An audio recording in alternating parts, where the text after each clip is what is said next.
Mr. Speaker.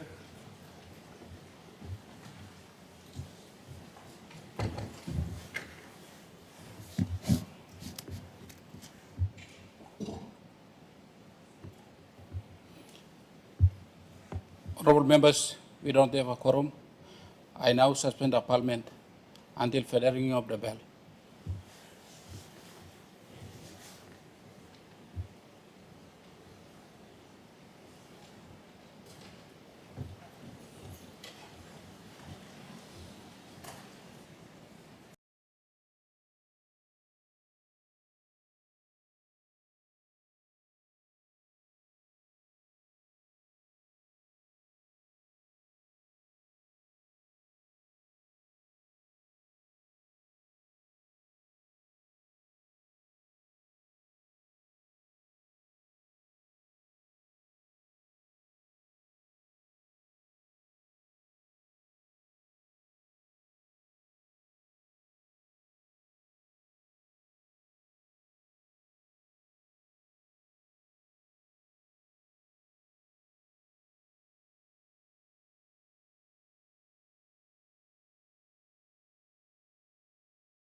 Honorable members, we have quorum.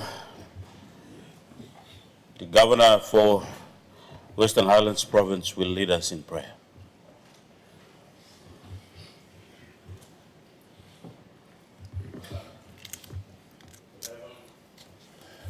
This morning, we all members of Parliament, we come to this honorable house to talk about issues affecting this country and also other important issues. Father, today I want to ask you, Father, you can give more wisdom to our Prime Minister, the Deputy Prime Minister, the ministers, the members of Parliament, and the governors of individual provinces. Father, as we're going towards the 50 years of independence for this country, Father, we're going through a lot of problems and issues affecting this country.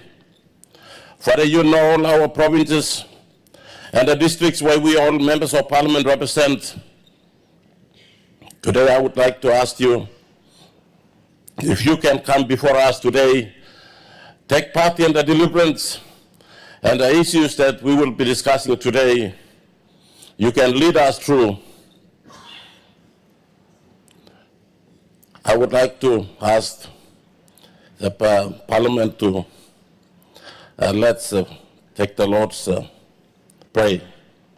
Father, who art in heaven, hallowed be thy name.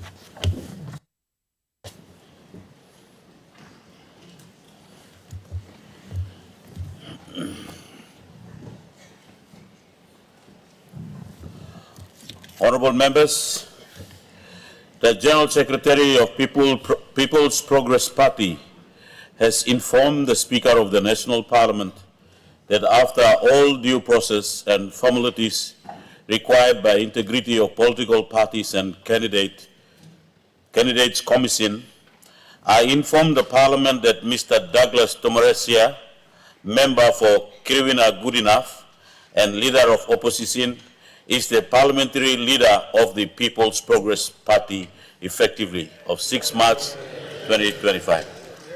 Congratulations.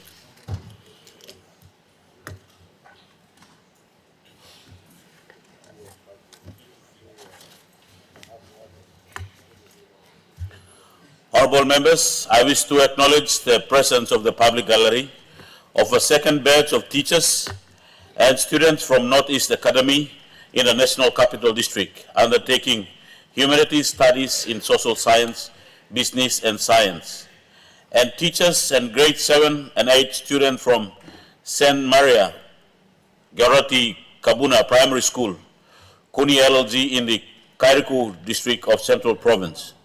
On behalf of the Parliament, I extend the visitors a warm welcome.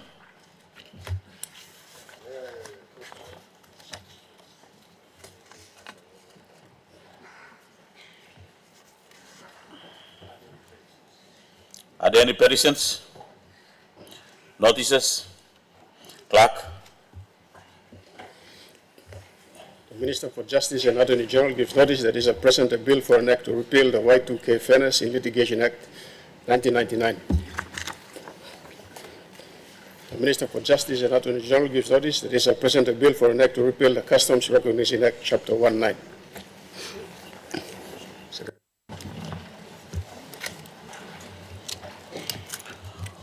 Honorable members, question time. The honorable member for, or we have a point of order. Member for Hiri, what's your point of order? Mr. Deputy Speaker, yesterday during the course of a question without notice, I had a supplementary which was ruled as a fresh question, that there was an undertaking from the chair that this question would be, that the people of Hiri would be entertained this morning first, as a first question. Okay, honorable member, you resume your seat. Honorable member, your point of order is in order. I made a commitment to honor you to give your question this morning. I was still looking around who to ask for a question, and you've reminded the chair. So, honorable member for War Warrior, I'll come call for you in the next question. So I'll give this to the member for Kirwina, member for Hiri, to ask his question. Member for Hiri. Thank you, Deputy Speaker. Mr. Deputy Speaker, when asked about the independent audit currently being carried out by Deloitte on the current Connect PNG program, the good Prime Minister said he would not stop the Connect PNG program even during the course of the investigations. My questions are quite brief, and there's only fourfold to the good Prime Minister. Firstly, what is the running total of public funds expended so far on this Connect PNG program since its inception in 2019? Number two, would the good Prime Minister agree that there is suggestion that the cash flow shortage in the current budget implementation is caused by the Connect PNG program? And would the Prime Minister also agree that the cause of the decline in the MPAs, or the minimum priority activities, as referred to in the report tabled by the good Minister for Provincial and Local Level Governments, Honourable Soy Merapo Eoe, is the direct result of the irresponsible and careless spending into this Connect PNG program? And that is a report that is pertaining to the period commencing 2018 to 2022. Honorable member, we have a point of order. Member for Karamui. Mani, what's your point of order? I think we have the Minister for Works and Highways in chamber today. This question relates to matters involving the Minister for Works and Highways. So it will be proper for the good leader for he required to direct the questions to the relevant portfolio minister. Thank you. Honorable member for Karamui nominee, you resume your seat. I'll make a ruling on your point of order. It is at the discretion of a member to ask whoever, if you want to ask direct to the minister responsible, he will ask. If you want to ask the Prime Minister, who is the head of the NEC, or is the head of the ministers, and if you want to ask direct to the Prime Minister, it's at the discretion of who will ask the question. So I will allow the member to continue on with your question. Thank you, Deputy Speaker, for that enlightenment to the good member for Karamui Nomane. The final question, and so before I was rudely interrupted, Mr. Deputy Speaker, the report is for a period commencing 2018 to 2022, which is a period when or about the Connect PNG program was also introduced and has been aggressively implemented in this country. The question is, who is telling the truth? Is a report by the Provincial Local Government Department flawed, or is this economic cash flow problem a fallacy and it's a misunderstanding? Those are my questions, Mr. Speaker.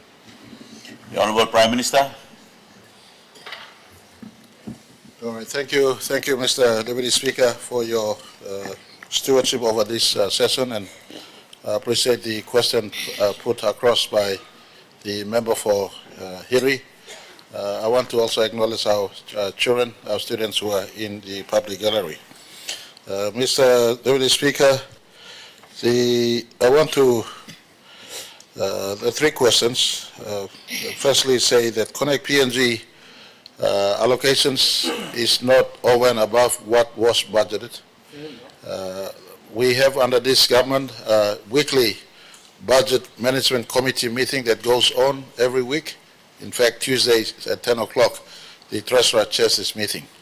And this meeting does allow for finance, treasury, planning, customs, IRC, and once in a while I do sit in this meeting to see how we are doing in as far as managing cash flow is concerned.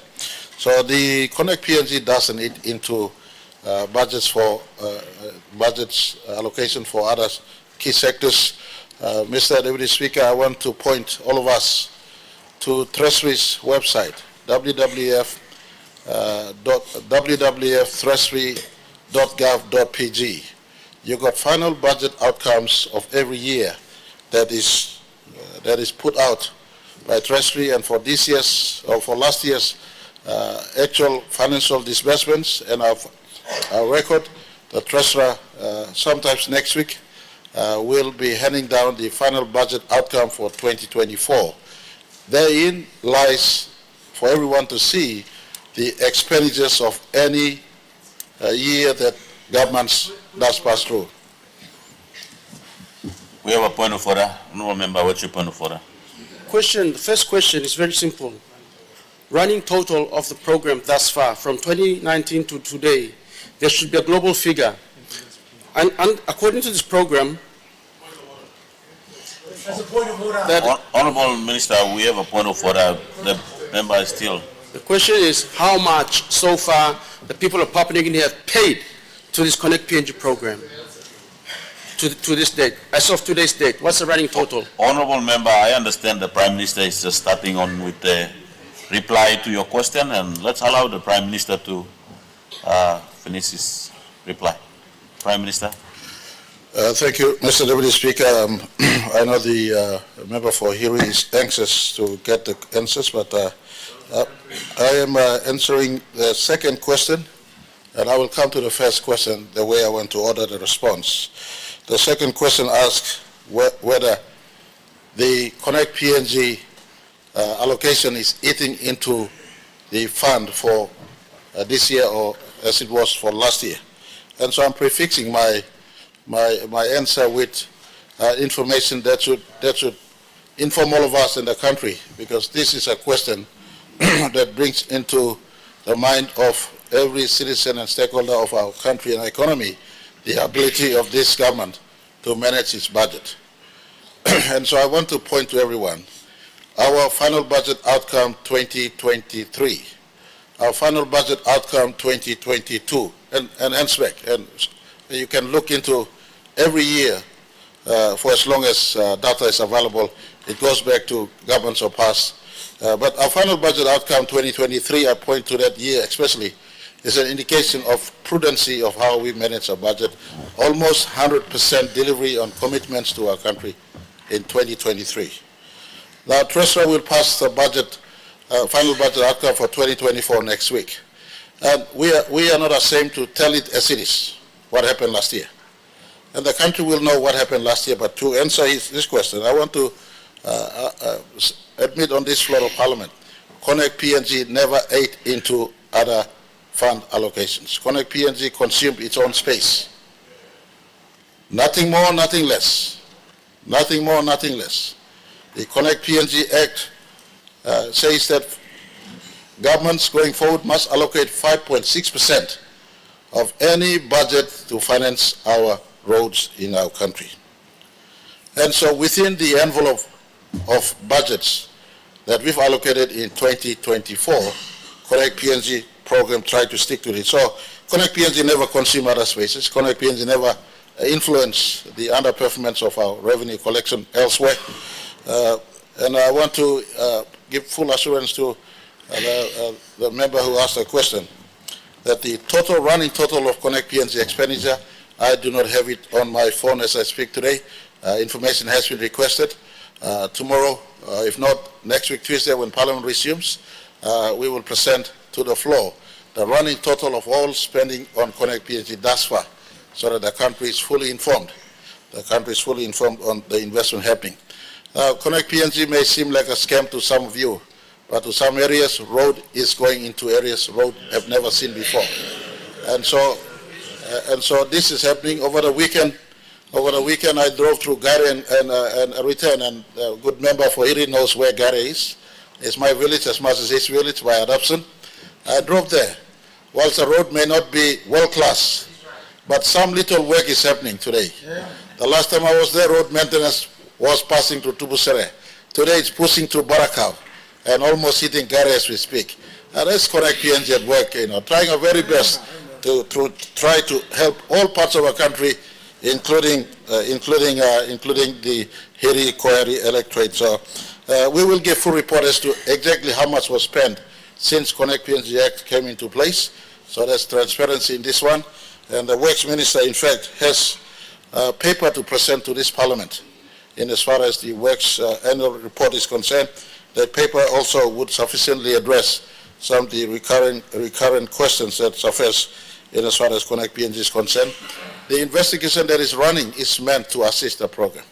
If the acts of impropriety established by this investigation, we will not cover those acts of impropriety. We don't want a good program that is intended to bring roads to all parts of our country to be tainted, if not hampered, by corruption or illicit practice. If it does happen, there is an intention why we call for, we ask for sanction an audit that is run by credible people outside of government circles. And I want to also confirm the MPA report the report from the provincial and local level government department at the minister table is an indication on lack of Section 119 reporting, and also made reference to Section 114 reporting in as far as organic law and provincial and local level government is concerned. This reporting are basic reports that every administrator, and mind you, all provincial administrators have devolved Section 32 powers of the Finance Secretary. So it's prudent. And same instruction has gone to all departments. Last night I was reading through the Auditor General's report that was tabled here. It is just not good enough when department heads are not reporting, and governors or ministers also get the blame of reports not coming. So the MPA is an indication of the generic lack of performance below all the systems that we manage. And I want to say part of this is us acknowledging where the problem is, and all of us stepping to work and bring the work up to standard as we speak. The MPAs, or the rest of the sectoral funding, has not been, we've not taken funding away from them and just finance Connect PNG. Connect PNG, what was budgeted for, we take from that and finance Connect PNG. Thank you, Mr. Speaker. I hope the answer is sufficient. We have a supplementary. The Honourable Governor for his speak. Thank you, Deputy Speaker, and I welcome the commitment by the Prime Minister on these matters that require transparency.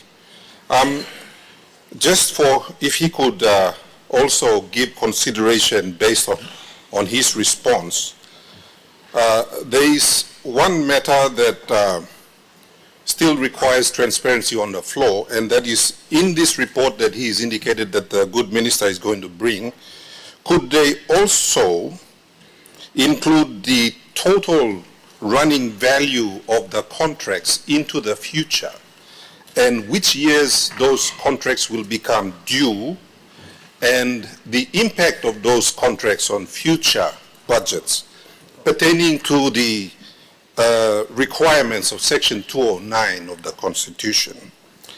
The second point, if the Prime Minister could give us a commitment, is I understand much of the funding for Connect PNG is coming out of Oktedi, is coming out of Kutubu, and it's coming out of Kumul Petroleum Holdings and a host of other companies in terms of tax credit.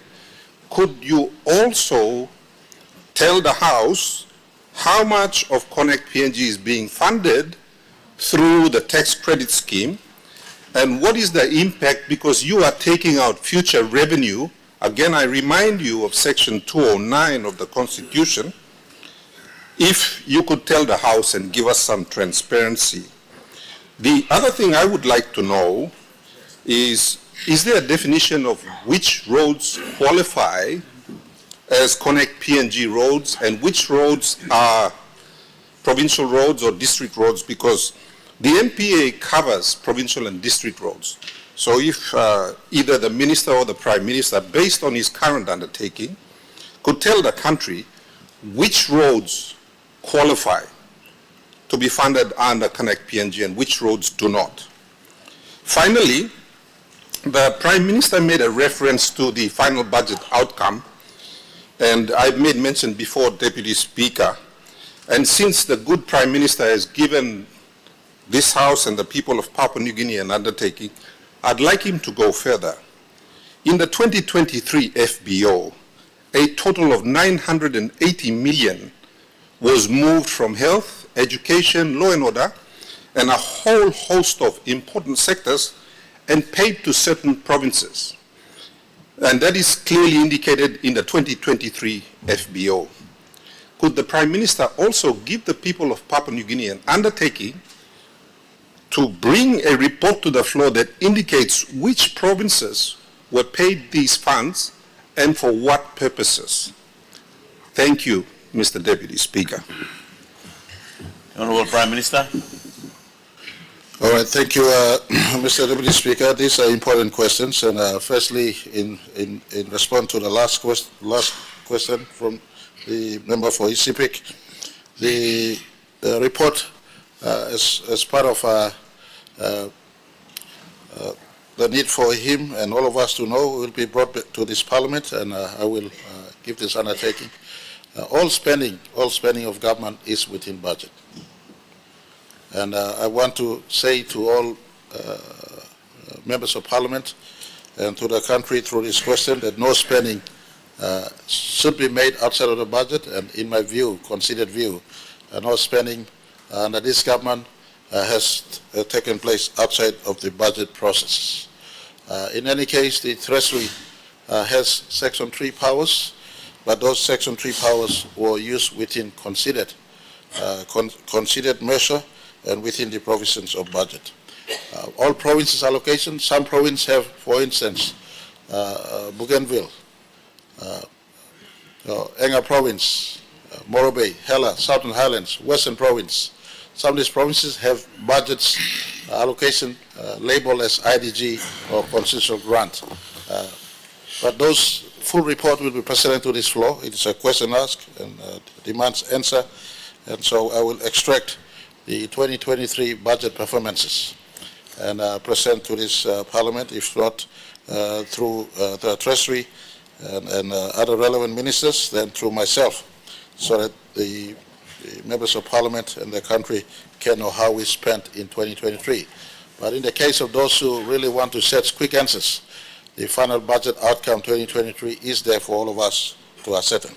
But coming back to the Connect PNG program and the question whether we encroach on Section 209 of the Constitution, I want to say that the Connect PNG Implementation and Financing Act 2021 envelopes 5.6% of any budget year allocation to roads in our country. And so within that envelope, we have 3 phases of Connect PNG: Stage 1 or Phase 1, Stage 2, and Stage 3. All are running for the next 20 years. So if you look prospective into the future, there's an envelope of 5.6% of any year's financial allocation or fiscal allocation to finance Connect PNG going forward into the future. This government has taken a bold initiative, whether financing by ICT, infrastructure tax credit, or financing by deficit budget, or financing through budgets, or financing through securing loan domestic or externally. We want to open this country up with roads. No secret. Road is not for those who sleep and eat and operate in Port Moresby or urban areas of our country. Every citizen, including those who come from Kariku, my children sitting upstairs, so close yet so far. Few months ago, I drove to York City, Yorka, so close yet so far. Do we sit back and cry and say, no, it's okay, it's okay? Or we borrow for tomorrow and build the road today? I am not a pessimist, conservative person. If my country is going to expand 10, 15, 20 years, I need to start the expansion today. A few years back, someone was criticizing, someone as smart as he or she or he claimed to be was criticizing the O'Neill government. And he said he will never drive on the flyway. Today he's driving on the flyway with no credit to Mr. O'Neill, who had the ability to borrow to build a road. My brothers, you can remain pessimist and see from a pessimist view. Honourable Prime Minister, we have a point of order. Mr. Speaker, no one's a pessimist about the Connect PNG program. Our argument is the quality of spend. If you're in the business of giving contracts to ministers at the value of 247 million, it creates a question about the quality of spend. Bring the reports to the House and be more accountable.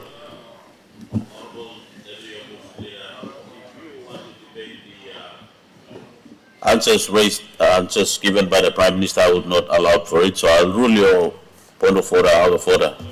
Prime Minister, you continue from your reply. All right, I'll keep it short. The Connect PNG investigation is running. I look forward to the outcome of Deloitte's report. And the Deloitte's report will go through whether there were impropriety in the act of tendering, procurement, and the financial disbursements, and etc. Deloitte's report will point to us what has happened in the Works Department, Finance Department, Treasury, Prime Minister's Department, right through the clockwork of our government system. But one thing I must say, the country needs roads. And so we have secured 5.6%. Honourable Governor. Respectfully, with great respect to the Prime Minister and his very long answer, my questions were very specific. Order. My questions were very specific. The Prime Minister said that next week they were going to bring a report to Parliament, and my questions were in relation to him making a commitment to bring those answers in next week's presentation, which he himself said would be forthcoming. And he's given a very broad answer. The question I asked was, could they also include the total contracts issued? 1. 2, how much of that is coming out of tax credit? 3, the 980 million that was moved out of essential sectors in 2023 to certain provinces, could he bring that report to Parliament? So, Mr. Deputy Speaker, I think my questions were very specific, and I just need the Prime Minister to say yes or no whether that information could be brought next week. Honourable Governor, your point of order was in order in what you have asked for. Let's allow the Prime Minister to complete the reply to you. Prime Minister. So reputation is for emphasis, so he's taken a second bite in asking the same questions again under the cover of point of order. Mr. Speaker, these are important questions. The reports that he wants will be tabled in Parliament. Connect PNG is given within, Connect PNG is funded rather within the 5.6% resource envelope and has a prospective life. We're looking at a 20-year financing envelope and a combination of financing from ICT, from budget, direct budget support.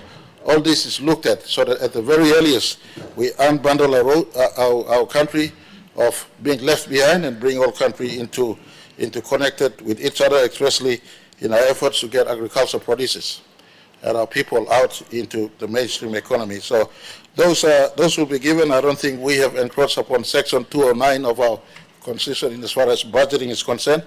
It respects budgets and it has a year-by-year allocation based on the support it receives from the specific act that governs Connect PNG. I want to give full assurance that the report will come. And ICT project, ICT, the indication of tax credit. Tax credit is earning that revenue. Instead of waiting to earn the revenue every year, 5, 10, 15, 20 years down the line, we're trying to earn that revenue earlier at no additional costs The conventional, the opposite will be going to a bank, borrowing at 8%, 9%, 10% interest charge. Borrow this money, finance this road. We're trying to use our own resource envelope within and alleviate the tightness of budget and finance other sectors, and if areas that could be financed with ICT-based projects, then we finance based using ICT. Those full report will be presented to this Parliament so the country has a clear view on what's happening in works. It was in this context that we called for Deloitte, an international engineering firm, to do that investigation. They're running. This year's budget for Connect PNG will be used to finance those contracts that has been lettered out, but all within full awareness that the investigator is running, and I look forward to the final outcome of this investigation. But the other details sought by the two questions asked from the opposition will be relayed to this Parliament, if not by myself, by relevant ministers, so that the country is better informed. Thank you for the opportunity to respond to these questions, important questions nonetheless for our country to know. Thank you. Member for Waware. Thank you, Acting Speaker, or Deputy Speaker. Lo luksa lo people lo morbe lo disla session. Speaker, Deputy Speaker, my question without Honorable Member for Waware, let me come back to your word of addressing the chair. In the absence of our speaker, you're right by saying the acting speaker. Go ahead with your question.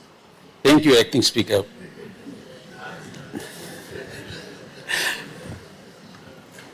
Acting Speaker, my question without notice is directed to the good Minister of State-Owned Enterprise, Honorable William Duma. Before I ask the question, I would like to give some background. This with regard to the electricity issues in Leh City. As I think, please let me ask my question. Like Leh City, everyone knows that Leh City is the second, we are talking about cities, and Leh City is the second largest city in this country. And it is also the industrial hub and manufacturing hub, and also the biggest port in this country. And it is the second garden, everlasting garden of this country too. It generates a lot of GST. And over all these years, we are having unstable, intolerable electricity issues in Leh City.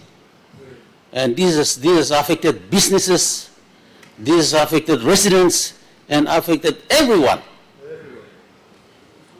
We are suffering in Leh City. This issue has been going on for like ever now. Mr. Speaker, now,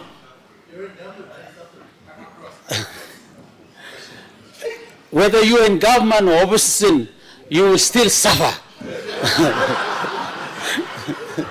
Order. Order. Electricity affects everyone, whether in government or opposition. But especially now, this question is for the people of Leh and people of Morobe.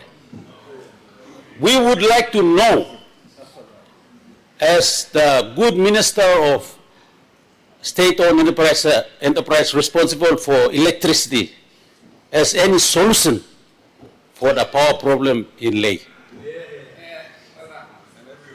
And not only Leh, we have also power problems in Makam, my good Deputy Speaker, Acting Speaker, up your highway, there's issues with power.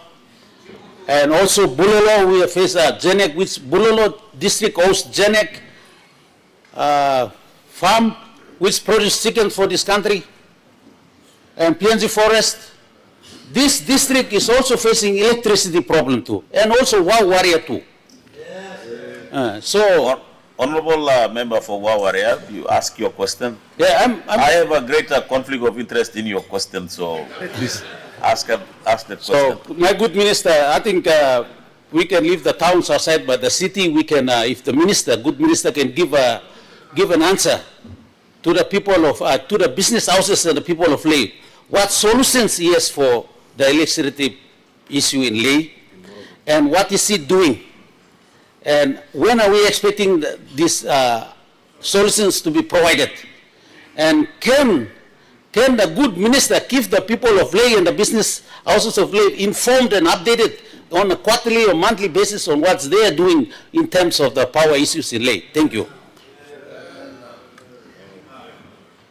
Honorable Minister for State Enterprise, I have to declare my interest in that question, so I would expect to hear an answer from you. Thank you, Acting Speaker, and I'd like to thank the member for Warrior for this question, very important question. First, I want to point out that as Minister responsible for PNG Power, I don't have a private generator in my house. I don't even have a separate power connection to my house in Agen. So when there's a blackout either in Port Moresby or in Agen, I am in the same boat as all of you. I go to the same inconvenience like all of us. Now, for the city of Leh, just like many others, including WOW and Bulolo, we have two kinds of solutions, one long-term and a short-term solution. Leh gets its power from three sources, one from the main Rama grid from Yonge down, one from the Korean group POSCO, and the other one from PNG Forest Products, Bayun. That power source supplies at least 10 megawatts to the city of Leh. Unfortunately for all of us, a contract that has been given to a Chinese company to conduct a thorough rehabilitation and upgrade of the systems at Yonke is taking longer than expected, partly to a combination of incompetence on our part. We realized this problem and we have given this contractor a deadline. And under this contract, we cannot do much except to threaten them and to give a deadline. And hopefully before the end of this year, this much needed rehabilitation work will be completed and then full capacity will be restored. So they will be able to service not only Leh, Mori province, but the rest of the islands province and Medang. We are also looking at providing power to this very important city of Leh through a 15 megawatt solar farm that has been developed. KCH has bought the land for 10 million kina, and we are now undergoing a tender process where a contractor has been selected to install the solar project at the cost of KCH and PNG Power. And we have also been talking to the Deputy Prime Minister and the Member for Leh about a possible power source provided by a vessel, maritime-based vessel. And discussions are ongoing, and we hope to be able to finalize that as long as PNG Power and this contractor agree on the power price. PNG Power has been settled with uneconomic power purchase agreement in the past, where I must also emphasize these leaders that PNG Power has entered into arrangements where,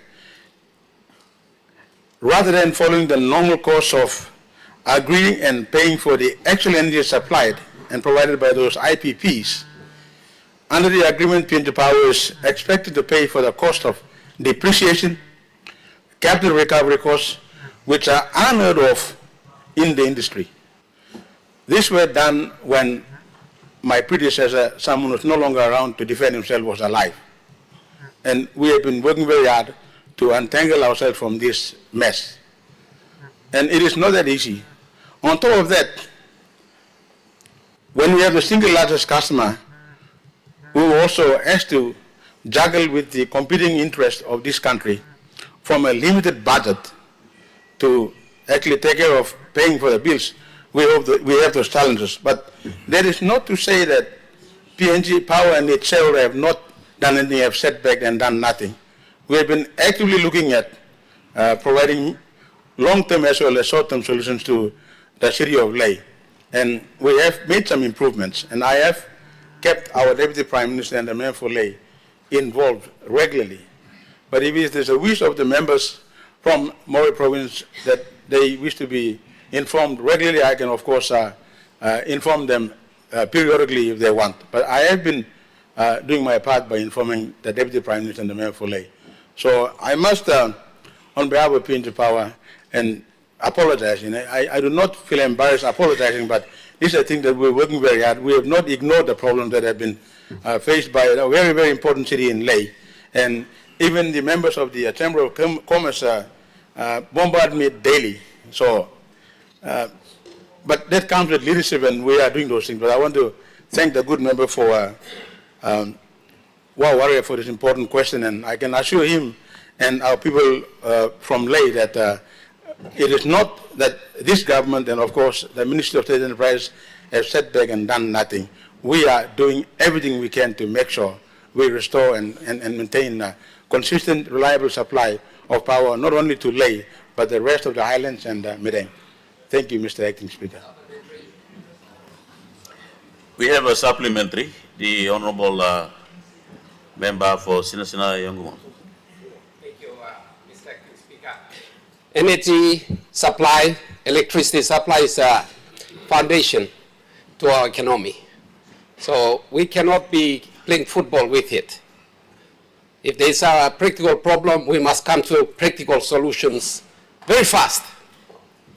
Not kicking it down the field forever and forever. 5 years ago, we were on this floor, same minister, sitting in the same chair when discussing the edible power and the dairy power supply into Port Moresby, said by December in that year, power supply problems for Port Moresby will be history. 5 years later, we still have the same problems. Ley has the same problems. Kundiawa has the same problems. Everywhere in Papua New Guinea we work, we have the same problems. Nobody's offering any solution. Where's the leadership? Who's the leader? Honourable, the leader is the minister. Member, what's your supplementary? Supplementary? I got 2 supplementary questions.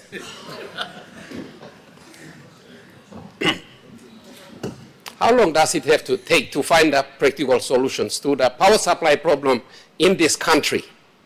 How long? This minister has been the Minister for State of Enterprise for more than 10 years. Now, when are we going to have the solutions? Mr. Prime Minister, what is the Prime Minister doing about this lack of performance? Lack of alternatives, Honourable number Member, 1. if you start calling Prime Minister and others, it will be, the supplementary question will be out of. Honourable Mr. Speaker, Section 141 of our standing order does inform all of us not to use imputations, inferences, assumptions, and he can go straight asking his questions, not making imputations, Mr.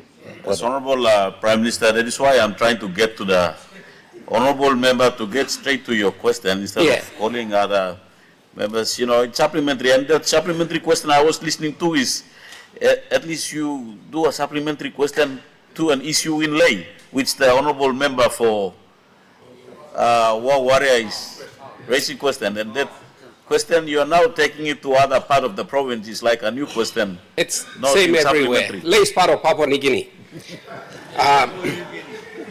Unless it's something happened in Ley that I don't know. Okay, I'll allow you to go straight to your number question. 2. Honourable Member. Number 2.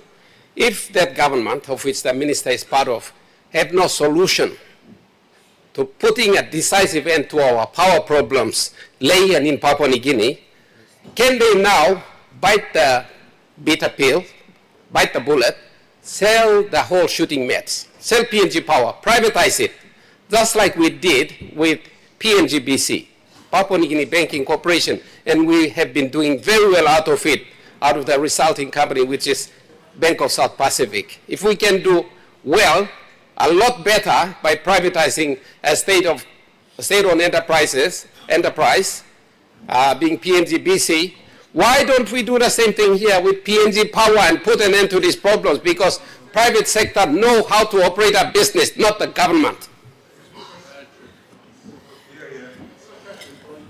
Honourable Member, I was thinking to rule your supplementary question out of order, but you have already completed the question, so I'll allow the Minister to respond to that. I think the issue of power in the country is an issue that everybody is facing, so I'll allow the Minister to respond to the question the Honourable Member for Sirasina Yongumul have raised. Thank you, Acting Speaker. I want to thank the Member for Sirasina Yongumul for his important question. I want to start by pointing out that no single minister in any government provides solutions to every problem. Even himself, when he was the Minister for Justice and even the Minister of Petroleum and Energy. And if he's asking for a leader, yes, I'm the minister responsible. All initiatives come from the minister. All initiative. Minister for mining cannot interfere in state-owned enterprises. No minister for health. So anything to do with SOEs starts from the office of the Minister for State-owned Enterprise. He has to initiate it. That's the point. Let's not pass the buck. Honourable Member, I'll rule your point of order out of order, because when you call for the point of order, I haven't asked you yet, then you went ahead and raised a point of order. Then I'll allow the Minister to continue. Thank you, Mr. Speaker. If the member wants to get publicity, that is his problem. All I'm saying is that when he was minister himself, he didn't even deliver. He didn't deliver, so there's no point in us scoring points here. And if he's asking for leadership, I am the leader here, like himself. No minister, no prime minister, can provide solutions to every problem in this country. And contrary to what the good member is saying, I was not minister for 10 years. That is a complete distortion of facts. Not 10 years. I took over in 2007 from the late Ben Micah. He declared a state of emergency. He tried within his means to turn around PNG power. He wasn't able to do it in 2 years. And then I was minister for 2 years, from 2017 until 2019. 2 years. And when Prime Minister Marabe took over, he appointed me minister in 2022, or 2020. So it is not true for the good member to claim that I was minister for 10 years. So you should check his facts. Like every other minister and every prime minister, we're all trying our best to provide solutions. And I've always been frank and open about the things that we are doing to turn this country around. We can start blaming each other and blame on legacy issues, but these are things when we try to do everything that we can within a short period of time, the results don't immediately show themselves. But I can say this. If you look at the facts and the statistics, the frequency of blackouts in this country have been reduced significantly. We're now looking at trying to manage the issues in Wewak, for example, even in Kimbe. These are sea centers who don't deliver any profits for this company. They are sea centers. In the case of Leh, which is a profitable center, we've tried our best to manage it, and we will still get there eventually. So it is not for us to point fingers at each other and claim political mileage. We're doing our best. So in the case of blackouts right throughout the country, as I said earlier, we must put things in context. There are many other sea centers which don't even provide a return for PNG Power. Yet we expect PNG Power to make a profit.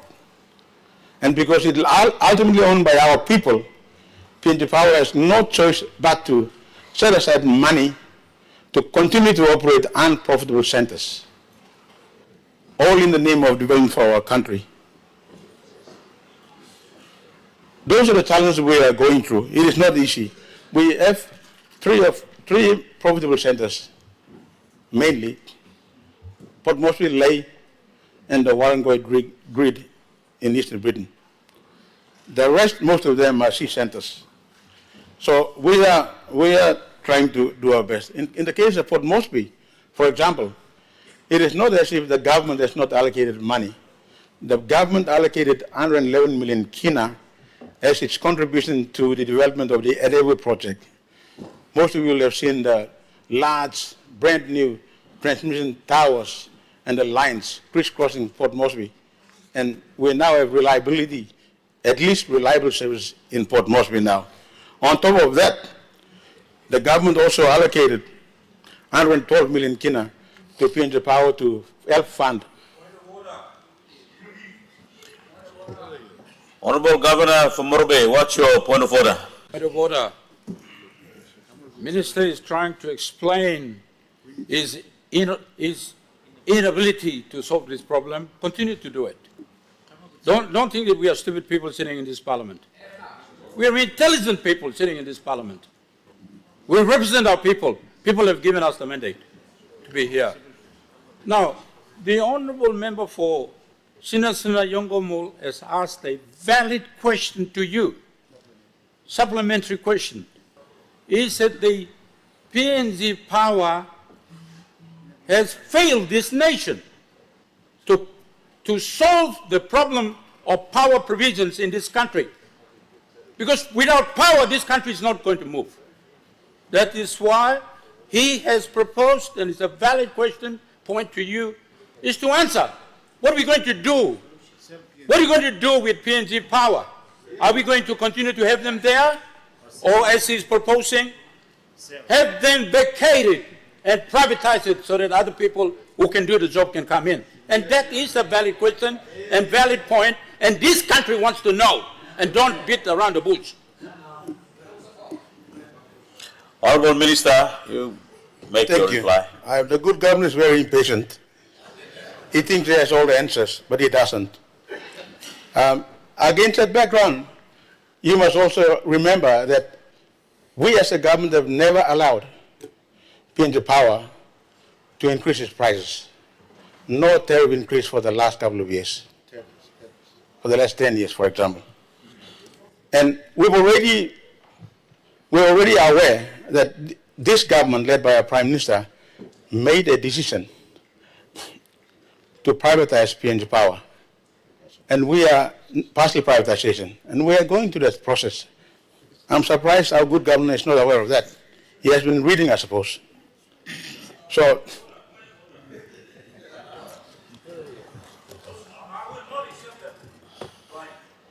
I will not. And I speak on behalf of the city. Honorable Governor. Important city. I will not accept that blame. Honorable Governor, if you want to make a point of order. The point of order which the member for Sinasina Yongomul has said. Honorable Governor. That question. Are you going to privatize it for the goodness of this Honorable country? Governor of Morobe. Honorable members, when you call for a point of order, you wait for the chair to ask you to raise your point of order. You don't just take point of order and stand up and speak as you wish. So, honorable member, thank you. Allow the minister to complete your reply. We have another point of order. Honorable member for Abao.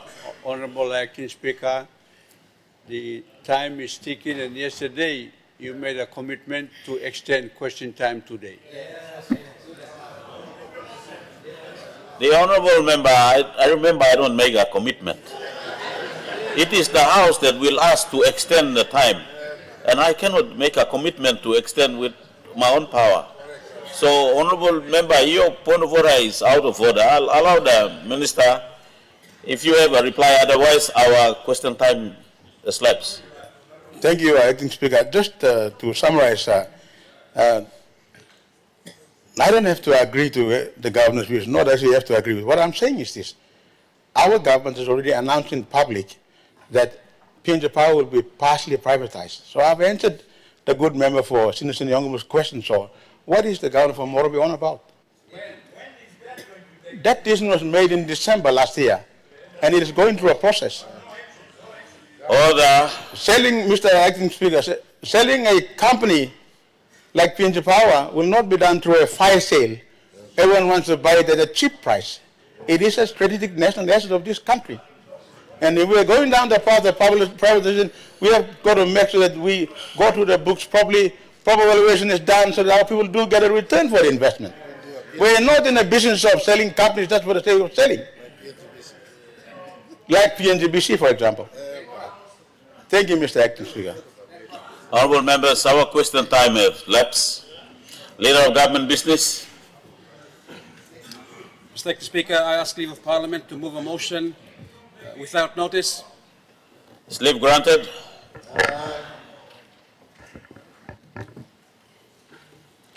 Mr. Acting Speaker, I move that so much of the standing orders be suspended as would prevent notice number 139, 141, 142, and 143 government business being called on forthwith. The question is that the motion be agreed to. Those in favor say aye. Those against say no. Ayes have it. Clerk. Community development. 141.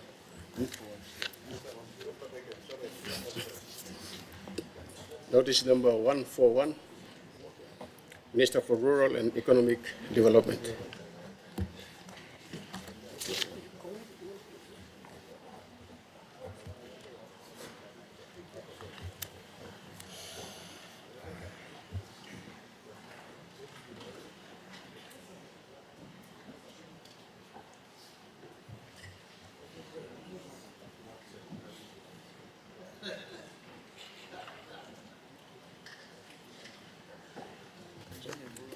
Notice number 139, Minister for Community Development, Religion and Youth. 139. All right. And then two.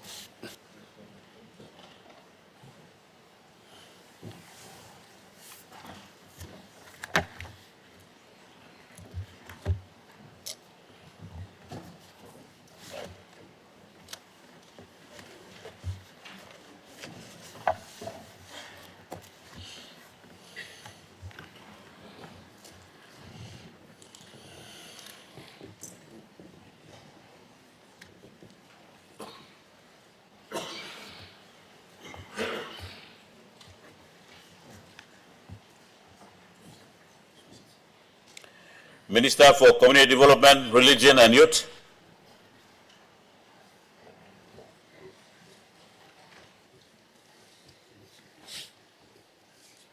Mr. Speaker, I present the Community Development Bill 2025. Clerk. A bill for an act A to establish the National Community Development System, and B, to implement and coordinate the functions of the department responsible for community development and religious matters at the subnational levels to a centralized manner. Minister for Community Development, Religion and Youth. Mr. Speaker, I move the bill be now read a second time. Make your speech, Minister. Mr. Speaker, Prime Minister, and the honorable members of Parliament, it is with deep sense of responsibility and profound commitment to the people of Papua New Guinea that I stand before you to present the Community Development Bill 2025. The bill is not just a piece of legislation, it is a transformative framework designed to address the systematic challenges that have hindered our nation's progress in delivering essential service to our most vulnerable and marginalized population. The bill represents a significant milestone in the government's commitment in improving the lives of our people, particularly those in rural and remote places. It's a direct response to the gaps in service delivery, coordination, protection, and empowerment that have persisted for almost 50 years. Mr. Speaker, the need for the bill cannot be overstated. For decades, our community development functions are being fragmented, underfunded, and inconsistently implemented.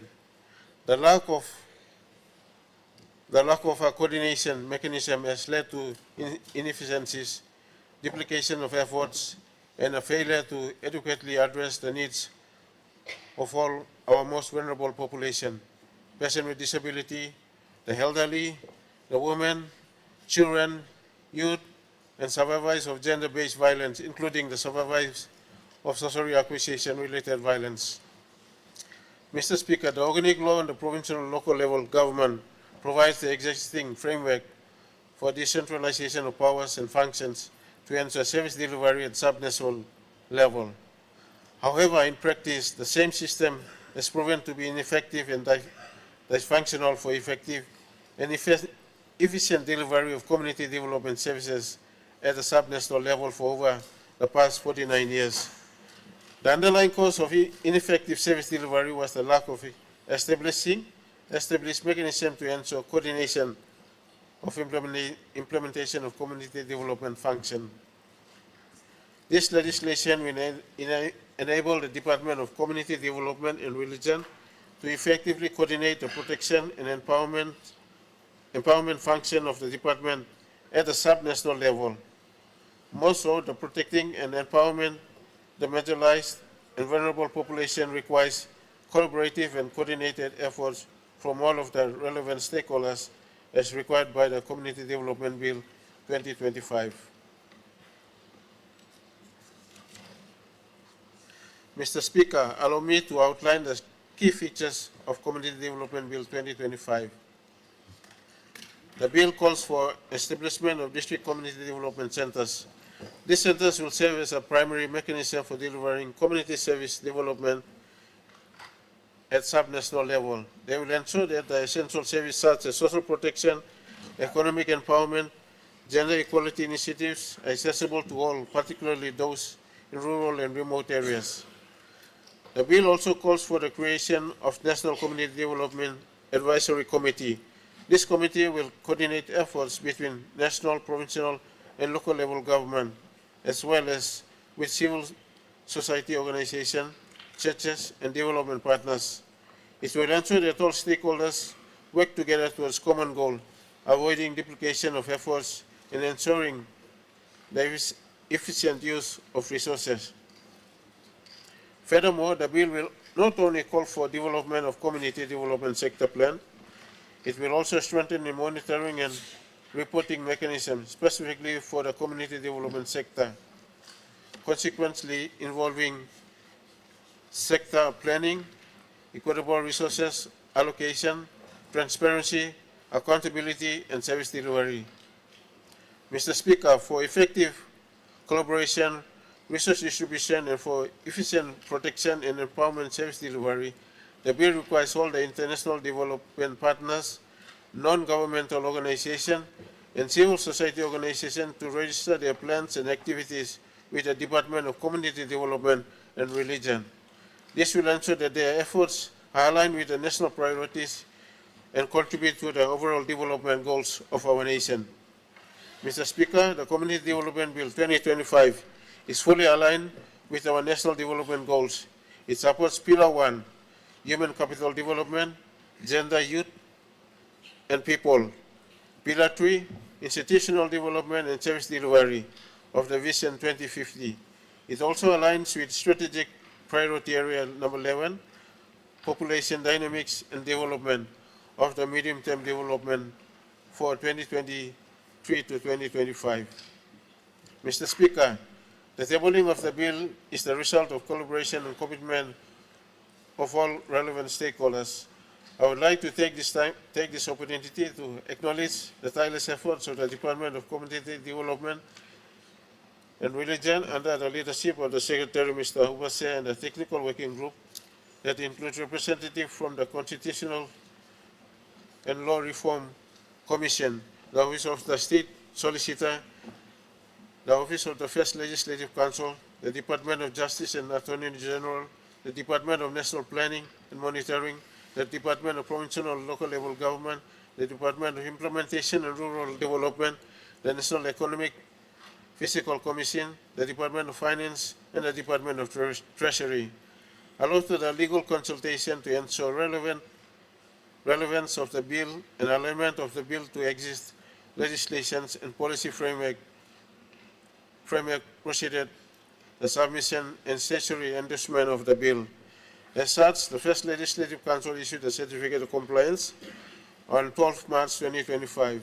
I also extend my gratitude to the National Executive Council under the leadership of our Prime Minister, Honorable James Marabe, for endorsing this bill and recognizing the importance in our nation's development agenda.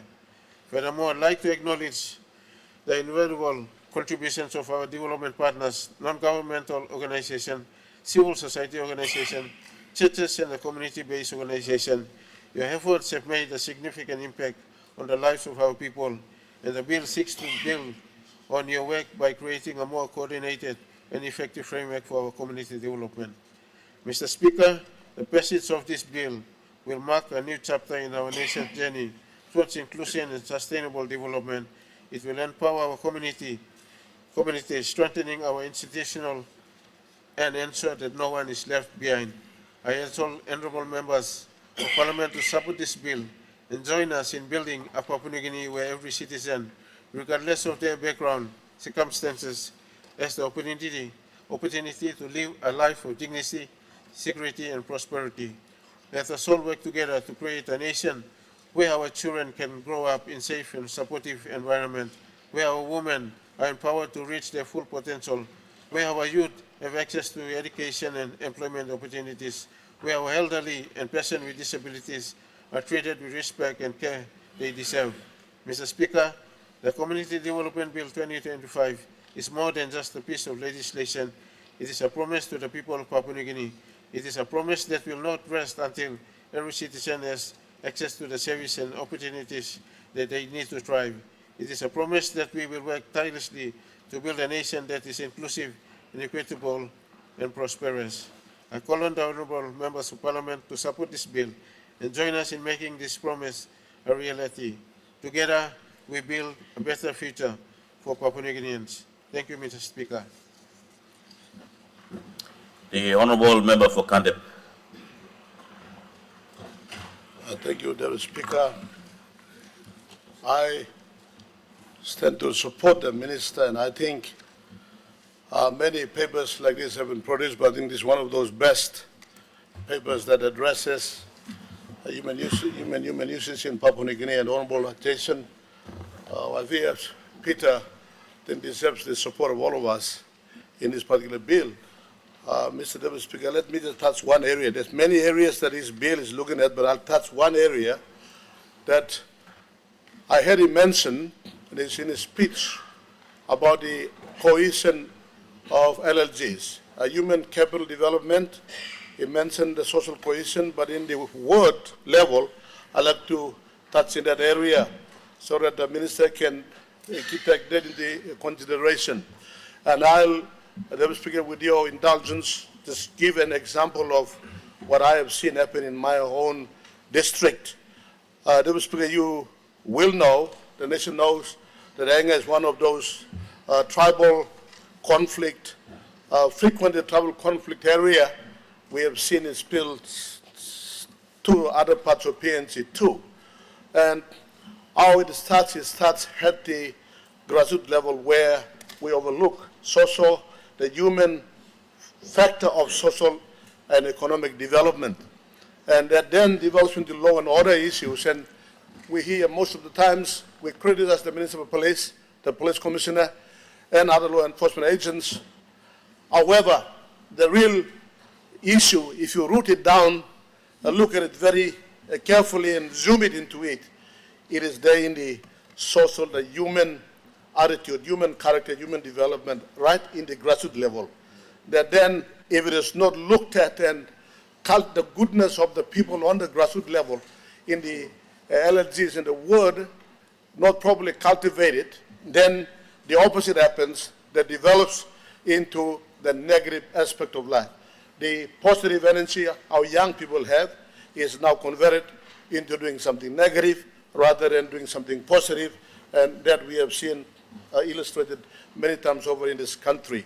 In Kandep, we've had many trouble affairs. We've been in one stage, 22 young men just drowned in the Lai River. I've had people, warriors on tribes, they're killing each other. They burned down some of those infrastructures that we have humbly established for our people, burned down into ashes because of the feud that exists between these tribal people. And even police go in. We spend a lot of money to set up camps in Kandep Station or in various sub-districts of the electorate in order to appease these tensions and these confrontations and volatility of tribal violence and tribal killing. That has not worked. Is it because the police are slack? No. Is it because the government is slack? No. Is it because we are not putting service in the district level? No. It's because we are not addressing the human being at the grassroots level. We've been looking at the macro level. We're doing all right. Big things up here. We're giving so much money to the police, the other government departments, the public service, etc. But they don't trickle down. So the problem is at the ward level. And what I've done, Mr. Deputy Speaker, is maybe because I've been with my people for a longer time, so it opened my eyes. Sometimes in the past, I had failed to address that issue. But now, having consistently addressing them, I've realized it is right at the ward level. So what we have done, Minister, would take note of this through you, the Chair, is that we should look at how do we empower the ward, the LLC, the council of ward. The council of ward is where 1,000 people, 3,000 people are inhabiting that particular ward. And there's a councillor there, and you have the ward people there. So if this bill is addressing the LLGs, like I hear the minister saying, then that will then trickle down to the ward level, because the ward level will have its own ward committees established by the organic law. So if you have 3 tiers of government, the national, provincial, and the local level of government, you empower the local level government by establishing ward committees as per the organic law, and the council is responsible, and you empower these ward committees in the ward level. In Kandep, what we have done is we have 74 wards in Kandep district, and we have now created about 4 LLGs, but before that we were 2 LLGs, but 74 wards. So we have created 74 ward committees representing the tribals, clans, and we have also put in a woman, represent the women, some business people in there as well. So it's a collective representation of the people in that particular ward. And then the council is a chairperson, and there's somebody else who's a deputy. We have mixed very carefully with the women as well as with the men, but also we have put in varied age groups, young and old, and so forth. So over the last 5 years, what I've seen, Mr. Deputy Speaker, is that Kandep, we had this frequent trouble fight that comes in from either Hanger in, either parts of Hanger in, or from Kandep out. It has now been diffused. And I said, how did we do that? I have realized that the people, the ward committee system in the ward level, they look after each other, because we're a communal society. Papua New Guinea is a communal society. We live in tribes, we live in clans. So there's representatives of these wards, they look after each other. And guns brought in, the wards are always there. They're hawking on whoever's bringing a gun. So there's a look, this young man has brought in a gun. The other ward committee members, they can talk to that person. And they also count how many young people are there who have the potential to get married in the next 5 years' time, or next 2 years' time. Or look, this young man is now ready to get married. Now let's look at the bride price. How do we do it? With the girl that is befriending, etc. So they manage the young person. So all the social attitudes that contribute to social problems or to social happiness, it is addressed at the grassroots level by this ward committee system. And Mr. Deputy Speaker, Kandep, we have not had fight for the last 5 to 7 years compared to the rest of Enga. I've talked to the governor, and I'm talking to other members. Let's strengthen the ward committee system, and let's empower these people. You don't have to give them money. Just play sports. Playing sports in there, and other people going in, like the United Nations. Mr. Deputy Speaker, I've also spoken to the United Nations recently, about 2 weeks ago on this, and I sold them the concept, and I'm meeting with them from time to time to make Kandep a pilot project for ward committee system that empowers people in the council of ward. So I see that's working, and this bill addresses that. And I think it is one of the best bills, because every other bill, we're looking at all materialistic things. A road is a materialistic thing, a classroom is a materialistic thing, all these other issues we're talking about, they're all material things, right? Of course, they will enhance human capital development, but they are not directly the human. But there are only 3 areas that address human. Social development, like this bill before us, skilling of the young people, skilling, education, skilling, and 3 is the health. the health. You have to be in good health in your body within to reflect the goodness without. And that's what social sector is supposed to be a leading department. Look, let me say this. Look, excuse me for saying some things bluntly, Mr. Deputy Speaker, but we seem to be happy with where the money is. But money has proven not to be the solution all the times. Social sector development, where we go down to the human person, is a very important. That should be the priority, as enshrined in our Constitution. In the Constitution, integral human development is priority, and that's what this bill is doing. And the minister is leading us in the right direction, under the leadership of the Prime Minister.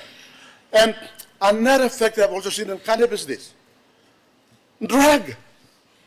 Mr. Deputy Speaker, drug is stealing our young people. Marijuana is stealing our young people. How dare we don't see this? I have a son, his name is Ezra. I sent him to school here and he went to school in Australia. Came back in Cairns, and I was very happy that you'd be one of those young people to make us proud. But he had inherited the habit of taking drug. And now I took him to Laloki, and look, we're going to put it there, and we're going to chain him up. He fought us, and we took him back again. We took him to the Seventh Adventist Church. We took him to Dr. Psychiatrist. It's a wonderful lady. Dr. Ambi. She has been personally counseling Ezra to become better, and we tried to take away the drug in him for about 12 months, but then we thought he was strong already, and he went and took the drug again. And Ezra recently, just about 1 week ago, sold the cooker in our house. And my wife, Sharon, comes and tells him, Don, the cooker is gone. I said, I cannot steal it. Ezra sold it because he went to buy drug. So drug is killing our young people. When we're talking about the future, what future are you talking about, Mr. Deputy Speaker? It's a 1-year-old person here, 5-year-old child, the 10-year-old girl. That's the future you're talking about. What future do you mean? We're not talking about this parliament. We're not talking about a building. We're not talking about the roads, airports, and all these things. It will require human beings, the skills and the character and discipline to look after them. This law addresses those issues. It's not just any other ordinary law. The social development is where it develops the human person, the human capital for social cohesion, for integration, to become one. We may be 1,000 different tribes and nation languages, but this law puts us and unites us together to develop the human being where it matters, and that's at grassroots level. So, Mr. Deputy Speaker, let me, using this example that I see in my own electorate, we have ups and downs. Even in my family, I see that. And I've been in this public office for some time will have learned this to see it, and I'm seeing the answer for law and order, for social poverty, for economic issues, challenges. It is right there in the ward level, in the family unit, where you ward councillors, they must be given more empowerment, direct financing from the parliament to the LLGs. We are putting them on the payroll. Now I say that the Treasury, the Prime Minister, and his whole parliament, let's think again to put money not just to the provincial government system, but also directly to the local level government systems, and they then empower the ward committees in the individual wards, and you find the ward committees are there, and of course you can develop also in the ward committees and ward committee system, community policing if you want. Rather than just paying a lot of money at all this policy at the top level, you have community policing in the rural ward area, and you find problems are already diffused and addressed proactively before even it comes to this floor of parliament. Sometimes we end up discussing police issues. Sometimes we end up discussing technical and public service issues when we are legislators and policymakers. And you'll find this policy, this act, will enable and empower the ward system, and the ward committee system should be established as part of this law. And we could also look at establishing ward policing system as well. get 5 to 10 young men and women to work with the community to police, to take care of their own wards. So if you can have that system in place from the bottom level up, you will see the governance of the top level down, and integrating the whole governance system, Mr. Deputy Speaker, I find will be much easier, less costlier, and will be very, very effective. So I asked the Minister to look at that, to, in this act, some time in the progression into the future, look at the word community system and the word policing system in individual LLG words. Like in Canada, we have 74 word community systems. We've established them, the structure there, and now we're looking at how do we put about 5 to 10 young men and women, whom we call them policing in the ward level, so that they're proactive in addressing those potential issues that come up, and they address immediately on the spot. Therefore, you don't have trouble fights. Therefore, you don't have gunmen coming in and harboring gun in those wards. Police will find it difficult to find them, but the ward, the community themselves will be on the guard. They will be the solution providers. It's a good bill. Thank you, Mr. Speaker. Thank you, Minister. The Honourable Member for Abao. Thank you, Acting Speaker. I wish to have a few comments, but I want to commend the Honourable Minister for bringing this bill to the Honourable House. I want to raise a concern in view of this bill, and therefore put up a case on the bill not being necessary. Mr. Acting Speaker, we are into centralizing too many activities in this country. If you read this bill carefully, you will find that this is another nationally structured organ. It will establish an advisory committee made up of 13 people that are very, very busy every day anyway. You look at Section 9 of the proposed bill, which has named all those departmental heads that are always in committees everywhere.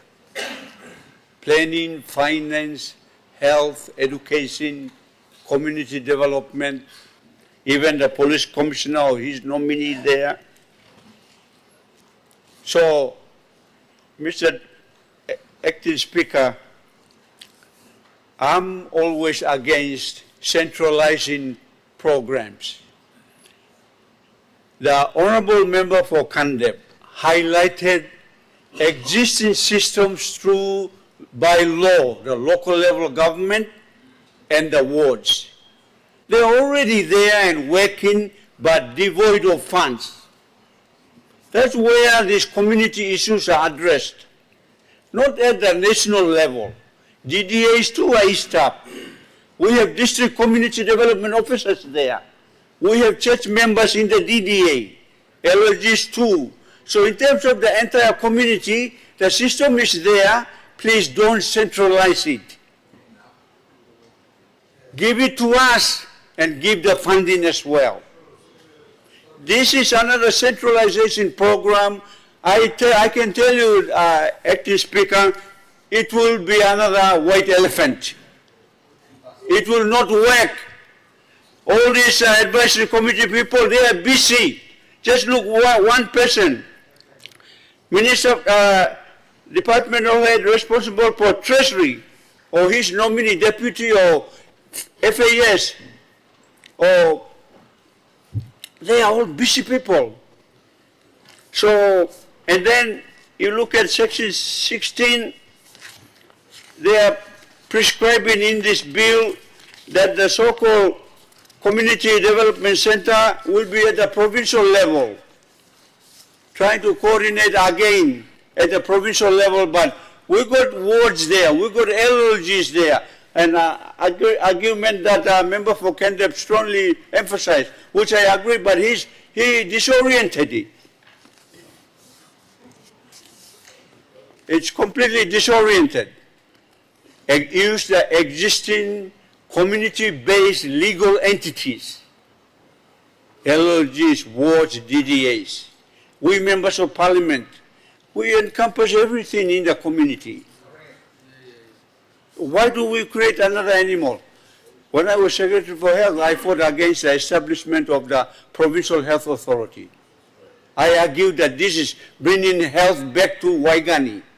All the provincial health boards report to the minister. They don't even report to the governor, who's in the province. And in minister's report. Honorable Member, we have a point of order. The Honorable Minister.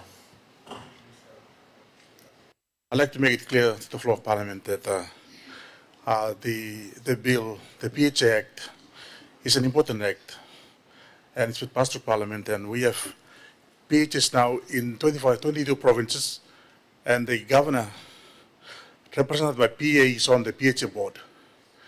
And we need to acknowledge this kind of arrangements. It's actually functioning, and it's effective. Thank you. The Honorable Minister, your point of order is in order. The Honorable... We just had a report by the Minister for Provincial Affairs and Local Level Governments highlighting that two organs are confusing the system, Provincial Health Authority and the DDAs. That's the point I'm making.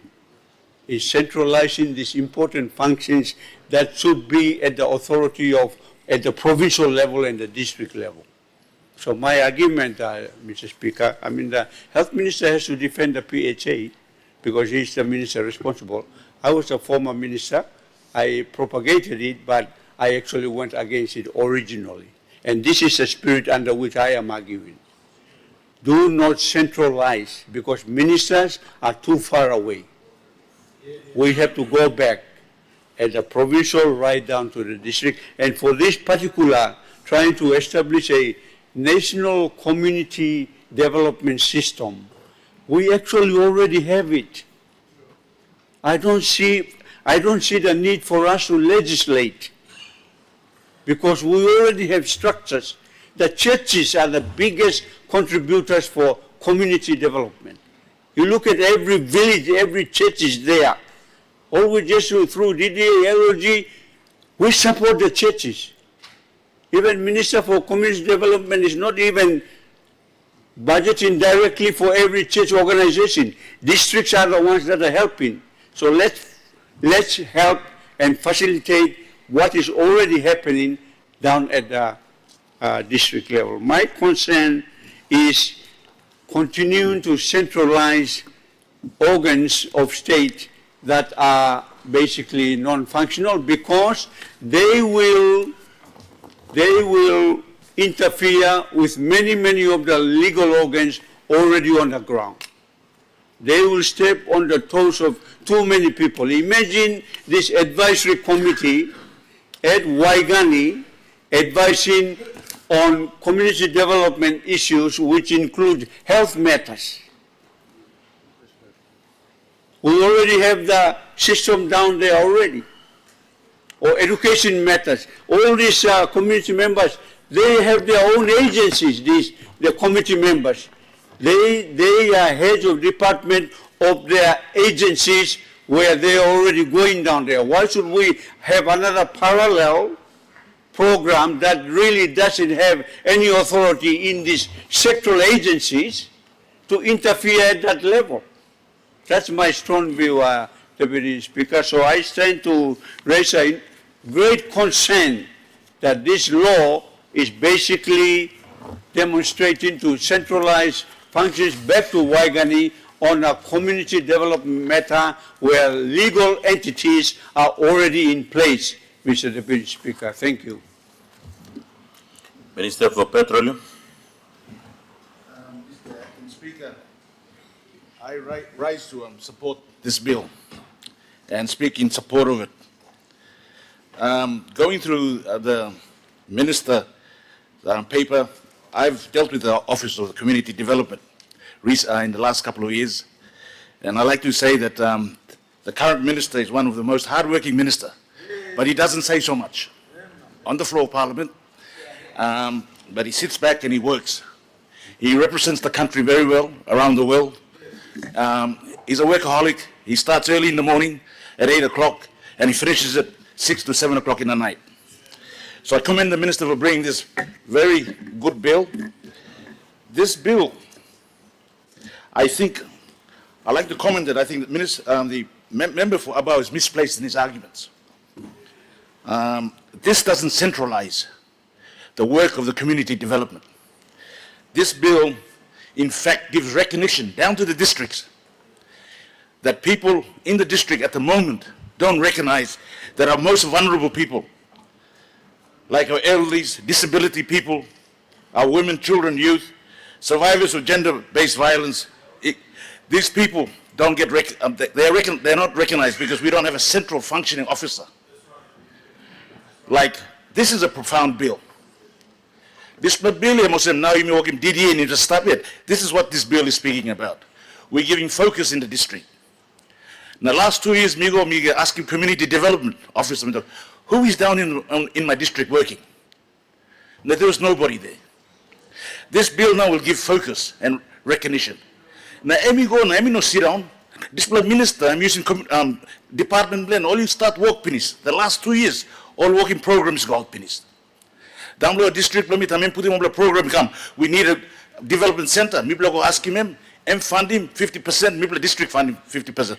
Now we have the most modernized building in Esala, a 2-story building now constructed. Because no district minister. Now work blend. So you sit back and like help him, he won't help. But if you go and look him in the office blend, he's been helping us. Now I'd like to commend the minister. Now we've had a dysfunctional system, look out the most vulnerable people in the district. This bill is not about central government. He's bringing this bill in to talk about our people down at the district. Now you look him, inside this bill too, when we talk. Now managers sit on office blend down below.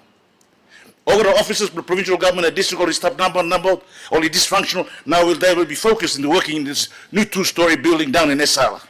And I can only speak for Esala district. I can't speak about the other district. But I commend this bill. Now, me looking for a bill to give him plenty, helping me go back to all districts. Now, all ward levels. Me like I'm a focal point now. Me like I'm a manager down below by Sierra Nosla district. Also, me like all district managers no DDA. So me support him the bill. Me no got plenty talk no working. But Minister, congratulations, you bring him the bill come now. Me like pass him to Parliament. Now me like him honorable member, please. You like him support. This bill doesn't centralize the work of the community development to our most vulnerable people.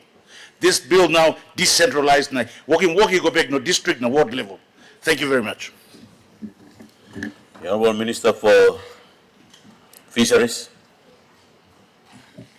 Thank you, Deputy Speaker. I rise to support the Minister on his bill. This is a very important bill.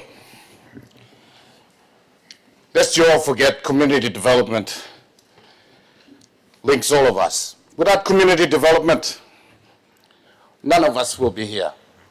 Because it's a foundation, family foundation, built on community development.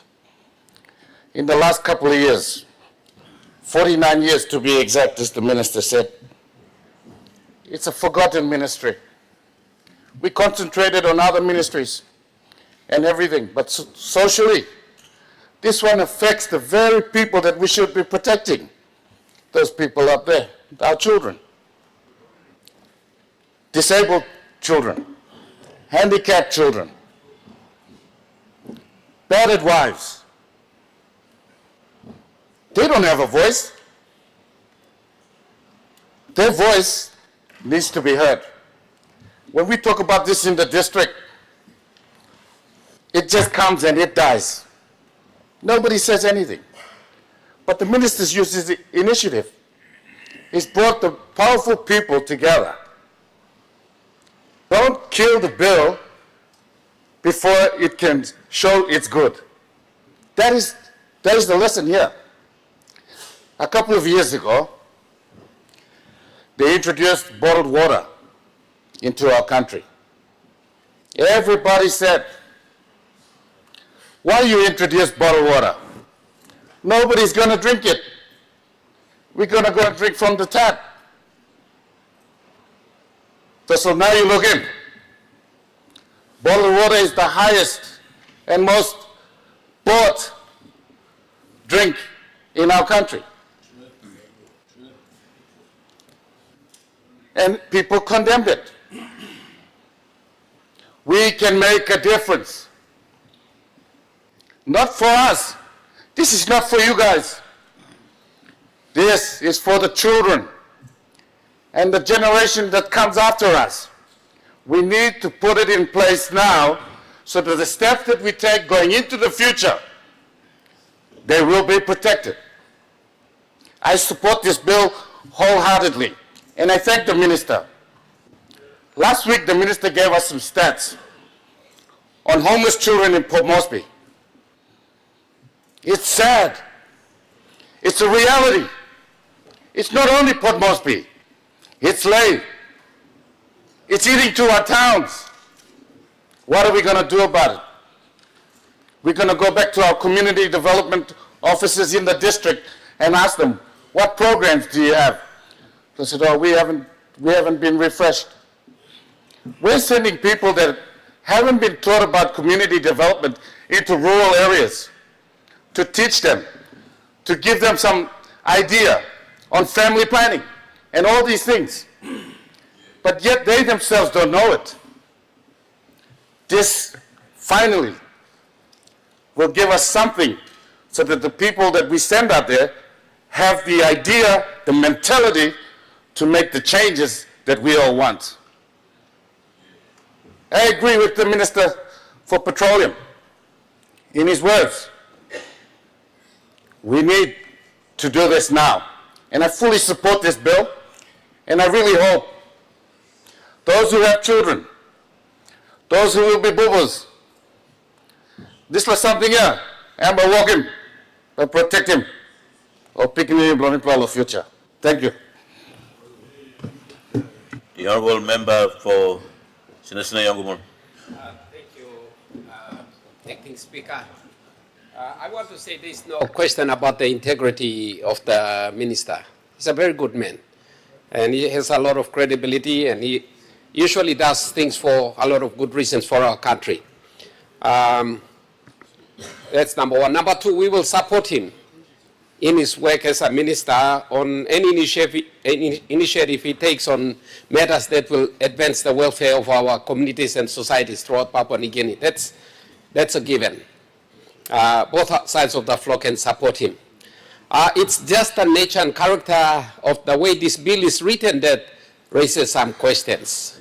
We're not saying generally he should not be advancing in that direction, but when he brings papers like this into the floor for us, then he should make sure through his department and advisors that it's written out properly to give him the results he wants and we all of us want.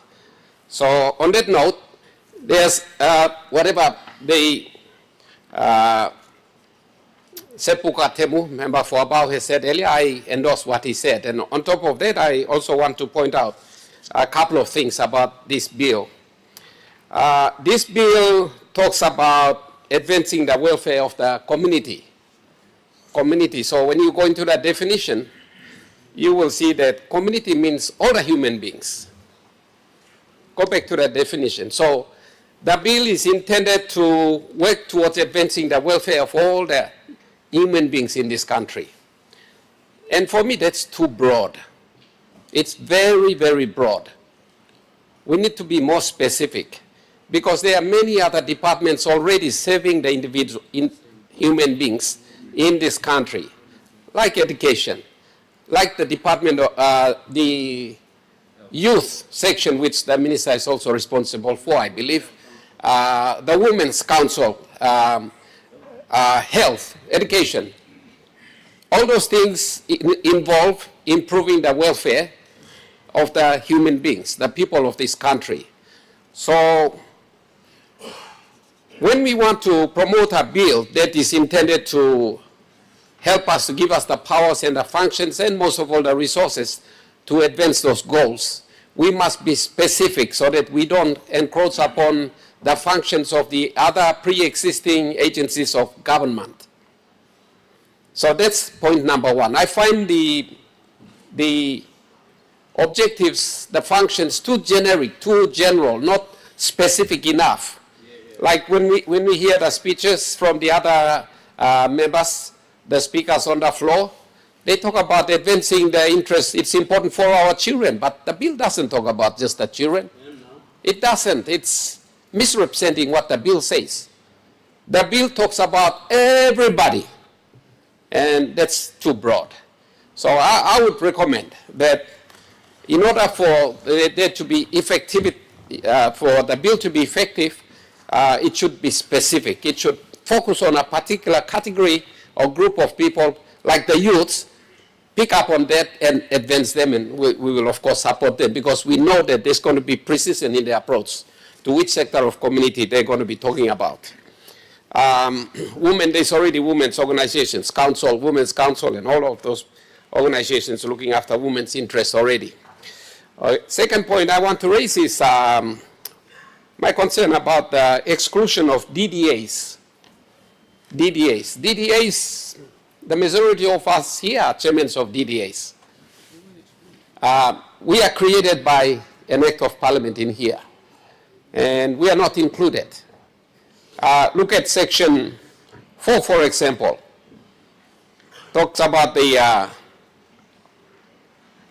establishment of the community development system, and it talks about how they will align their work with the work of the national government, the provincial government, and the local level government, but the DDAs are not mentioned. As we all know, the LLGs are there by law, but they don't have the resources. They don't have most of all the finance. So most LLGs throughout the country depend upon the DDAs for funding to do their work. So how can the DDA cooperate with the council and the community development system if we are not all sitting together in the same room and talking, aligning it? Because in order for, I know the national departments here don't get fully funded, and departments like community development get the lowest priority. So they won't have the money to fund the programs in the rural district, like, say, Teleforming, or Samurai Murua, or Sinisne Ongmuk for that matter.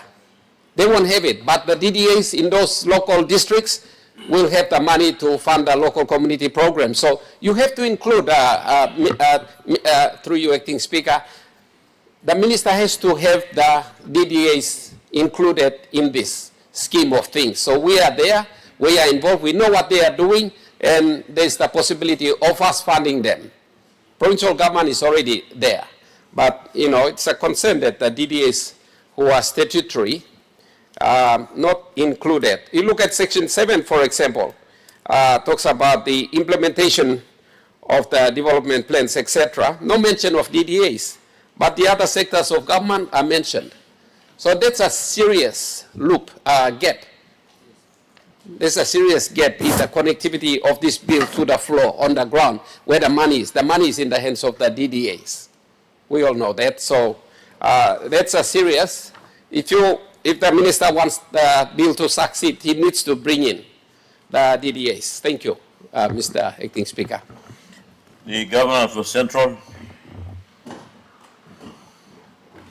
Thank you, Mr. Acting Speaker. I would like also to contribute to the debate on this important bill. I want to start by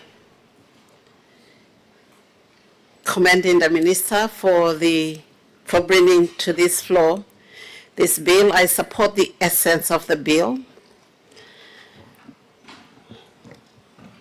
I also want to acknowledge the work that he does in his portfolio as minister. I want to point out and congratulate him for ensuring that the National Council of Women was established recently the executives were appointed recently in KVN. So I want to congratulate him for that and thank the Governor for New Ireland for hosting that event in his province. I support the essence of this bill because it's talking about bottom-up planning, which is really important for a country like ours where almost 87, 90% of our people are in rural areas. Bottom-up planning is critical. So when I say I support the essence, that's what I'm supporting. The bottom-up planning, taking into account the community-driven development approach to development planning, is something that we already have as government.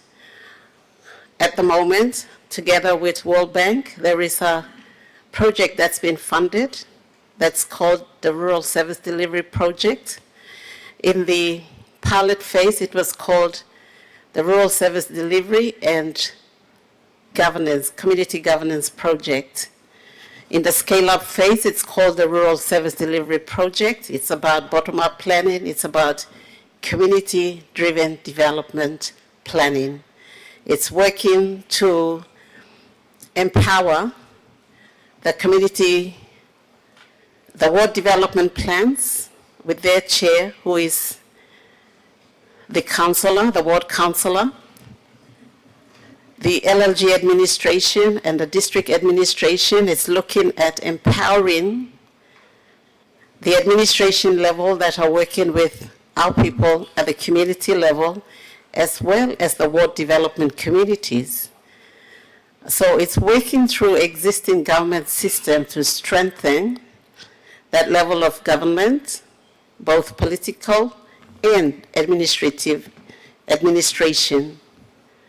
The important point, objective of this government, of this project, is to bring services down to the people, but services that are identified by the people themselves in ward communities through the Ward Development Committee.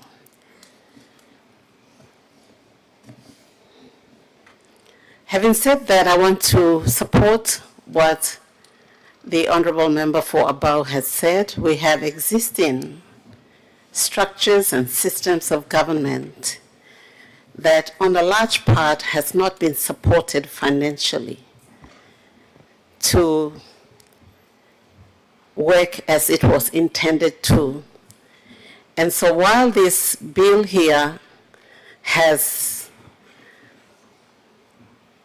the right intent,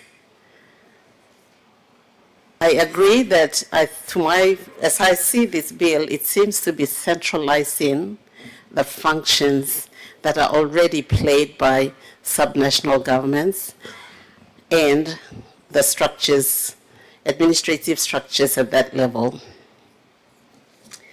So whether that keeps the bottom-up planning, to what extent will it be effective in maintaining the importance of bottom-up planning, community-driven development approach, for me is questionable. As Sepuka pointed out, the composition of the advisory committee at D-head level, I don't really see how that will function. I think at this point in time, we already have, again, I'm repeating myself, we already have systems of government, political structures that exist that have not been funded adequately to perform what it was intended to do, which is empower our people by building their capacities to be able to do their ward plans at ward level, to be able to do inclusive and participatory approach to ward level planning. And so we have had an example from the member for Kandep who has explained how that has happened in his community. I think there are places that we can strengthen and relook at, such as ward development committees. They are established when new political leaders come in at ward council level.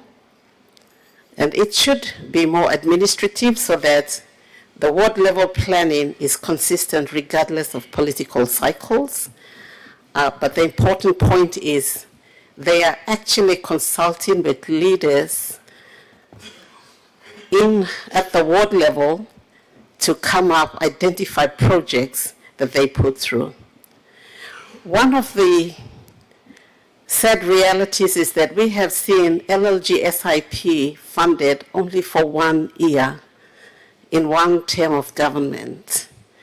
And while it did demonstrate the strengthening of ward level planning and budget allocation, it unfortunately was shot dead before it even had the opportunity to demonstrate more how funding to that level, lower levels of government can deliver perhaps more effectively on the ground, reducing the cost of service delivery at that level.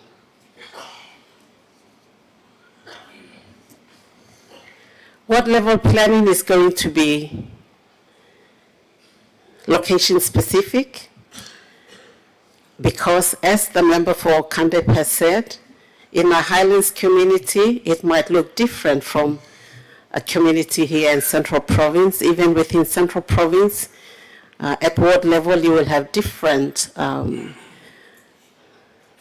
leadership structures and governance systems that exist purely by the fact of different cultures that exist within each locality in every district.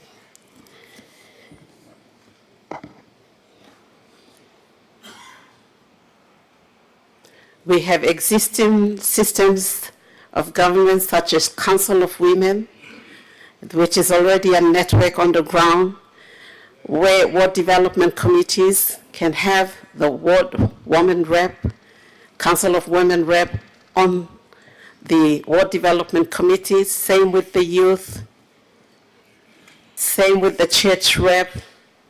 We also at provincial level already have appointed members, same as LLG, and at the provincial government where you have appointed members to the assembly, provincial assembly, women, youth, chiefs.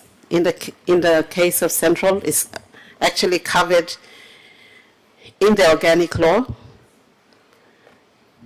On provincial, local level governments, you have business reps. The thing is, the funding is not there. What we have at provincial level is not enough to fund these members who are already a voice at the provincial assembly level.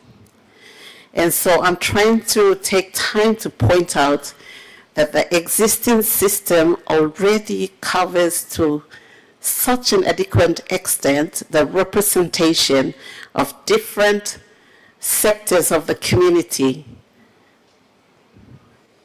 The major flaw is that we have not supported the existing systems and structures that give voice to women, that give voice to youth, that give voice to chiefs who are leaders on the ground, that give voice to other marginalized groups, people living with disabilities, etc. So while I really support the essence of the bill, I don't think it's presented in the way that we would like, but going further than that, why do we bring something else when we are not supporting what already exists? Thank you, Mr. Acting Speaker. Governor for Oro. Thank you, Acting Speaker. I want to add my comments to the ongoing debate.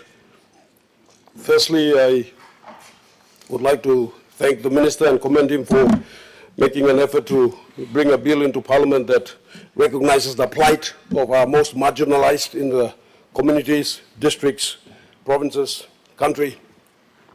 I just have a few concerns about the bill that I feel we need to sort out and tidy up before we bring back to this Parliament.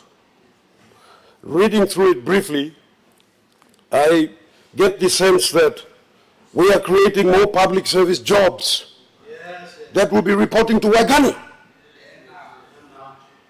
That's my problem or issue with this bill. These public servants that are going to be created, or these public service jobs that are going to be created, according to what I'm reading here, will be taken away from the provincial government system or the administration, deployed to the districts, and then reporting to Waigani. Why? We are sick and tired of Waigani Swamp and having to come and line up here and beg for resources and funds to run our provinces. And now you are trying to create another parallel system. Doesn't make sense. I urge all governors to read this document very carefully before you all agree to this. Are we aiming to do away with 22 provinces and create 89 new provinces? Is that what we're doing here?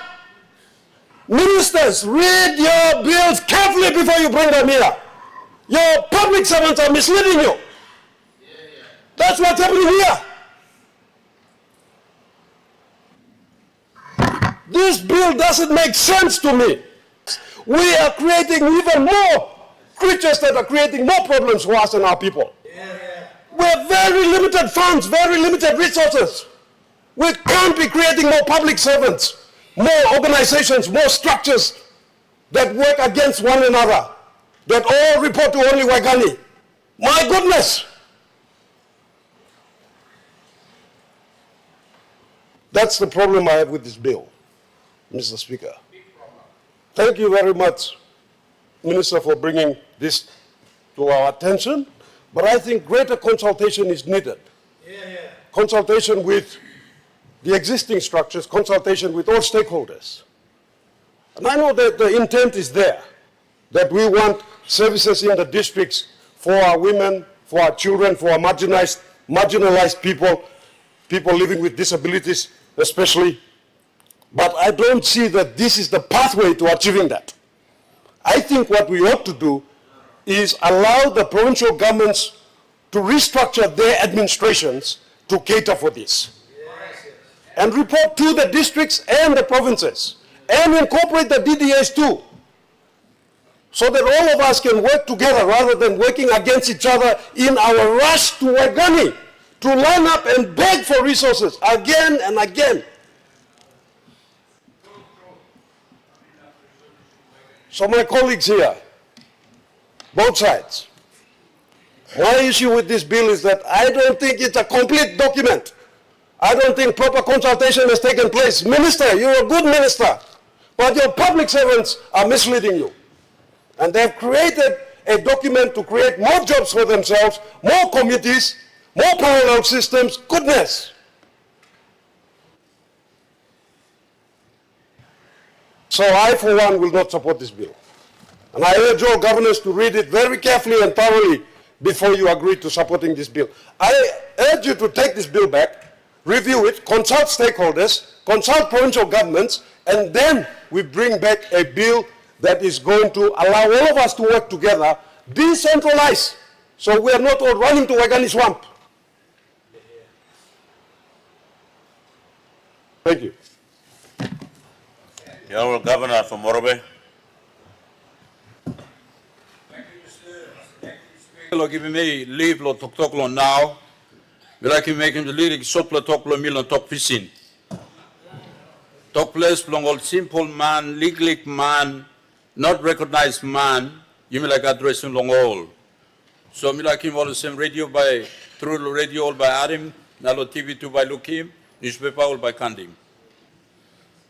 Mr. Speaker, directing Speaker, this black country blow you me before by me supporting bill. But we can't little point behind. This black country blow you me got civilization before. Some man all talk primitive civilization, but in a primitive civilization. Life blow you me long over the half long perimeter long this black country. Time all white man no kungutim this black ground. Long Papua New Guinea now. Life blow you me stop good. True stop good.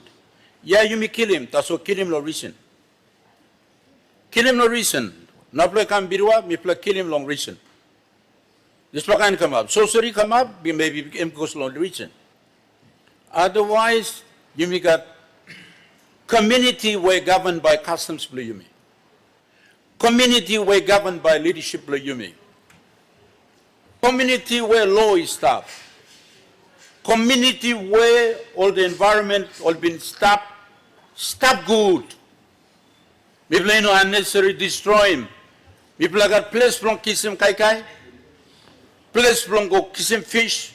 Kiss him place from go hunt him. Place from cut him do in the camp. Walk him house.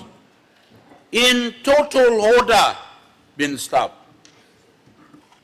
That's the time all outside man come on this country and bring him civilization belong will come.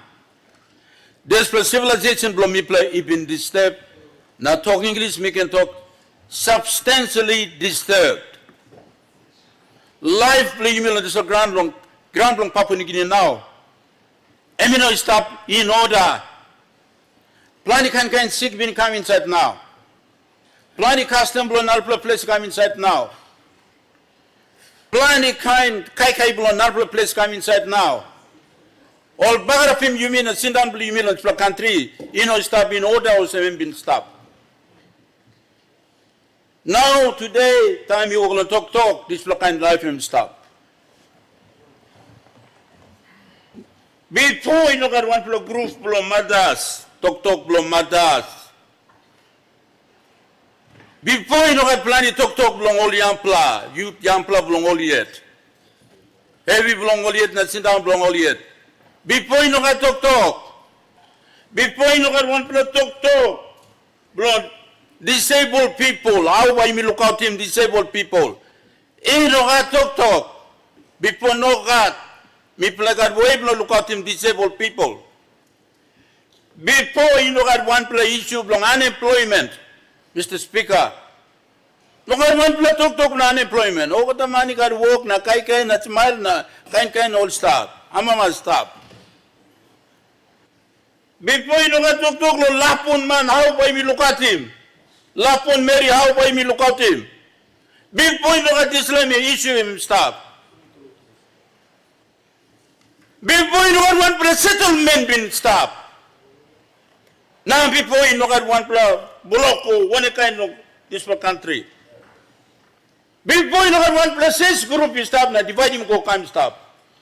All the man stop order. All the man stop order. System block place now, law block place now, government block place now, over something in order. So you come to another planet, you mean making sense to talk to me. That's why you come to place long Papua, you come to Samalai, you come long Goilala, you come long Kikori, you come long Ela, long Wanema, long Como, where? You come long Wanema, you silo Wanem system you may been stopped. You come long Hagen Central. System you may been stopped, or Jigano Moge. System play stop. Today, system stop now, place in order. Don't display country you me. No one talk about saying we didn't have a country. We had the country in order at the time. We had the country in order. Today now we have a country not in order. Now we stop here. Hey, kayo ko kanda sabi ng buhay blongol ng templo ng Cookie Market. Mr. the University mi go down here. Trapla hit grass blongol sing putim na sing ya. Ay ya mi pala mga lokay rukuya. One kind of a people we respect them. All day stop. Today no got this order. Everything in a disarray. Everything in a disarray. Number out. Now I'm starting for the country.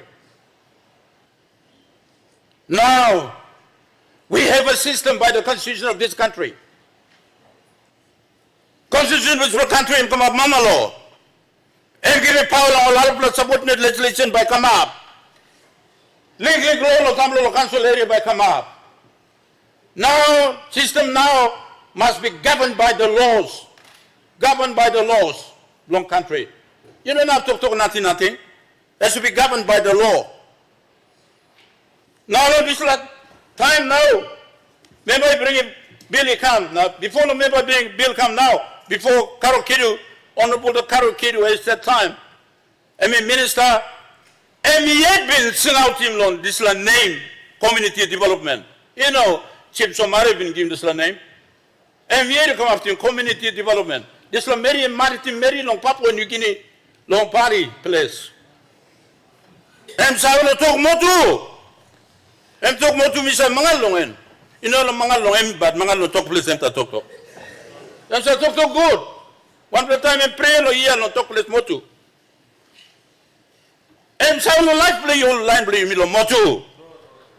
Life play mi lo ngor hat. Em sawe nem to community development em tok. That name was called community development. Me yet me committee member. Long this committee. Long last parliament. Men staff. Now we are developing policies now. Me, I'm a master now, this minister now. Let me implement it. Me, I'm a master. Don't this minister. That's what this time, Mr. Speaker, you know, I want laws and now minister proposing law, you mean by passing this law, parliament law come up in law. Because you don't have law working nothing.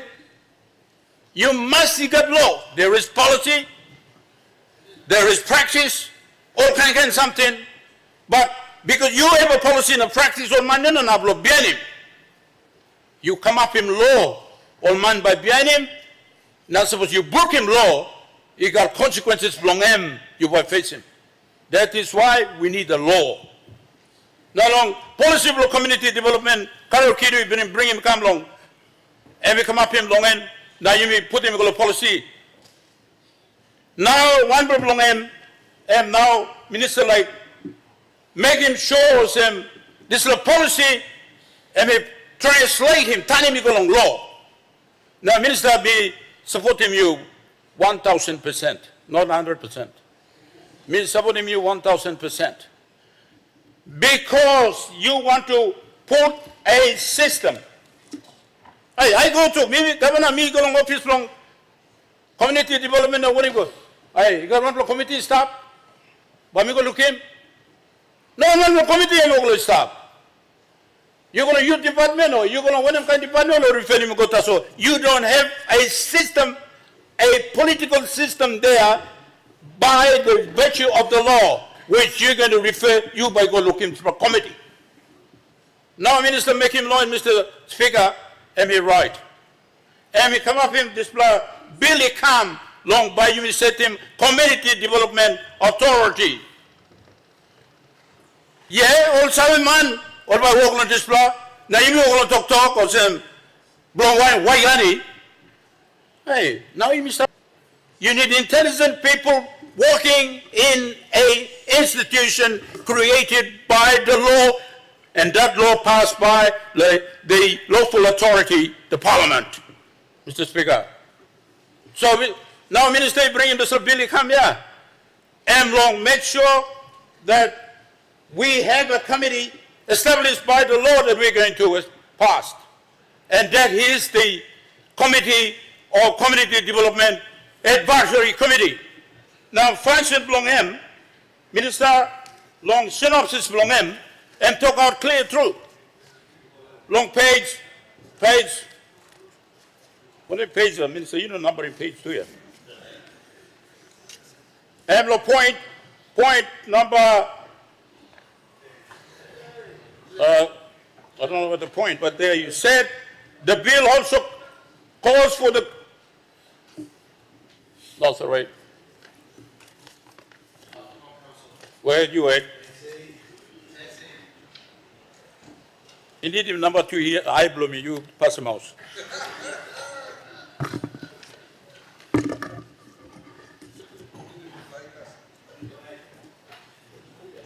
Yeah. Papers belong committee, yeah. And we talk our clear, page 5. Thank you, my governor. Calls for the creation of National Community Development Authority, and this committee will coordinate efforts between national, provincial, local level government, as well as with the civil society organization, churches, development partners. It will ensure that all stakeholders work together towards common goals, avoiding duplication of efforts, as it is happening today, and ensuring the efficient use of the resources, if the resources are provided. So this institution by staff, now you know 1 district or 1 LNG, you may by come long all, now all by giving you a sample of thing, Now, maybe by walk one time, not okay, ting, maybe two by giving more sample of ting long all. Now, maybe by walk one time. There is a political institution there established by the law. Don't buy people come looking more. Before you know that, now by God, suppose you may pass in this law, a bill. So, and by, you know, some only by stop along only, Mr. Speaker. What's a white elephant now, will describe him all. Aye, we are changing with time. We got to work with intellectual people. All by stop now by advising Yumi. Now Yumi by walk. Now this institution, and by Sanab, now thank you on consultation. Also, you know about consultation. But Governor Bloromi did respect one time. But there's consultation. All man walk along office to Hapia. Now lot of line consulting all here. Now all kisim big belong all. Now give him minister, display ting. Long what is the you must make him? Long others him all display line, Mr. Speaker. Now, Mr. Speaker. Honorable Governor, you may get point of order. Honorable Member Governor Foro. With due respect to the good governor for Morobe, me talk lo side lo mipla lo province. Where administration lo me no been consulted. Provincial administration, community development division lo me, all stakeholders lo province lo me. Mipla no been consulted lo tsla. And by impacting province lo me and by impacting more people lo me too ya. So mipla need lo kisim fla consultation and pla too by making input come lo tsla bill. That's what we been talking Sam. Suppose all been consulting good la governor blo Morobe na administration blon, okay, and good la. Almost working one kind of same lo get the province. And that's all a point of order blo me. And must not can talk also ino bin got consultation or ibin got consultation because mipla can confirm also ino bin got consultation lo site lo mipla. Thank you. Thank you, Honorable Governor.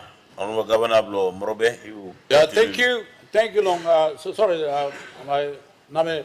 Sorry, only no consult him. You. That's all. Consult him. Government blew me. All consult him.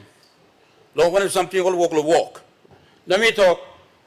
You mean province by no now work in isolation. One time national government. System block government established by the constitution. You must got national government. Now you must got provincial government. Now you must got local level government.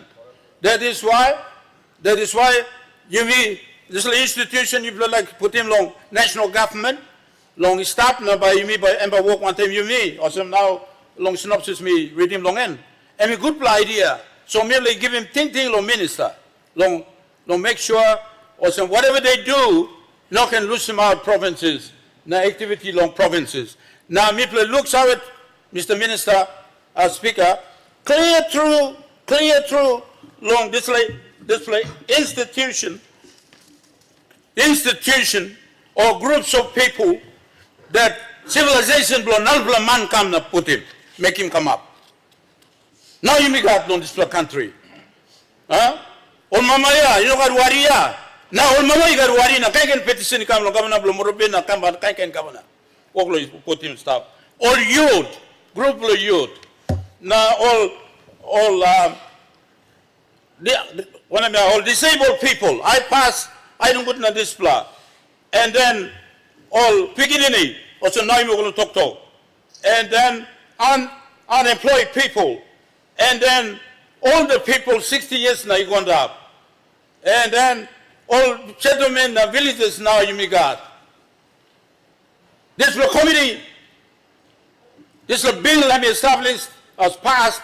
Now establishment for committee, now committee making work by addressing all heavy stuff on display in a coordinated way, long tumble on grassroots, all the way go come up on national government, because national government and big government will display country, you know, now everything.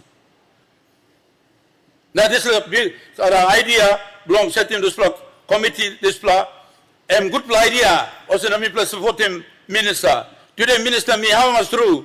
Law, you bring him come. We have to start some way, Mr. Speaker. We cannot say, oh, all the systems are in order, this in order, or some, just leave it like that. No. We have to come up with an order legally, that means to have a law passed, creating an institution, and making sure that people are going to work in there and they know their duty statement and that they're going to attend to whatever they're going to do in relation to this category of people now me mention on. We have to have it in this country because that is the style of a community now we have in this country. We cannot just listen to talk, also stop in this, stop. No, Mr. Speaker, we have to do it. And Minister, I can see your wisdom, I can see your department's wisdom to make sure that we have an institution legally established to deal with it. Of course, some matters of some honorable member of Milong about talk, honorable member of Milong, Sina Younger Moody talk, and then honorable Governor Blongoroi talk. Some of those things all we're going to talk is not canvassed in the draft bill before this honorable parliament, of course, but let us begin somewhere. Let us begin somewhere. And that somewhere, and now Minister, you bring him come. Then you bring him come. Let's have it fast. As a government, you have to have this bill passed. Let's begin. You begin in a big way or begin in a smaller way, whatever degree of beginning we begin, but let's begin as long as that begin is going to help our people. They're particularly addressing the humanity, integral part of human being or integral development belong human being as the preamble is in the constitutional preamble. Checked out in the first, one of the first things there, we must consider integral human development. You don't need to look at plenty of rich man, money got money, all this for something, you can concentrate on this blah, you may think long those people who start, you may can talk about some millions of call you one name, but all work will establish a big clock same time they start. You can describe him also. Now me mindful settlement too, Mr. Speaker. Mr. Civil settlement there. Me old man will be allowed similar 10 years and Mr. settlement there. Mr. want them all people there. Now me can sour. Now me don't need him one play evidence long come talking to the parliament. Evidence, no witness and me there now you're going to talk stuff here. And me to me witness man here. And we need it now. You man will receive long way Australian and British men, and you don't need him evidence now. You are going to talk by creating white elephants, now you are going to talk. That's all me. Say green elephant or one kind of elephant by me talk. Because this organization by come up with something. Don't help him all. Line blue, you mean a place straight, settlement, block, and this layer. And once the Minister of Works, Semi Karim Road, he go inside Kona, which is doing it, the best minister. Sorry, one plus best minister. Blomium. And we go, yeah, road, you go inside, yeah. Community development by Bianim, they go, yeah. And then last of all, we'll talk to them. You by set him up provincial office for you. You by set him up office for district. You by set him up office for you long LLG. And then all this committee now you need to talk to come up here. Or by making us disseminating information policy or what needs to be done by go through long haul, now you mean by working more. People are going to talk about money. National government also by giving him, yeah. Me no believe. National government can give him money and by giving him, but by short. So this committee, organization by advising him, you make money in the district. Let's support him all this flow every now. You make money. No one stop. Committee by advising him, now give him thing, now bring him some money, come inside, plan the whole NGO. Honorable Governor. By giving money. So I'm sure when this organization is Honorable Governor by Governor. the bill, and when we pass the bill, Honorable this bill Governor, time will will go ahead. finish. So, Mr. Speaker, last but talk, good plan, Mari must stop. Me talk osem, Mari must stop. Thank you. But you must pass in this review.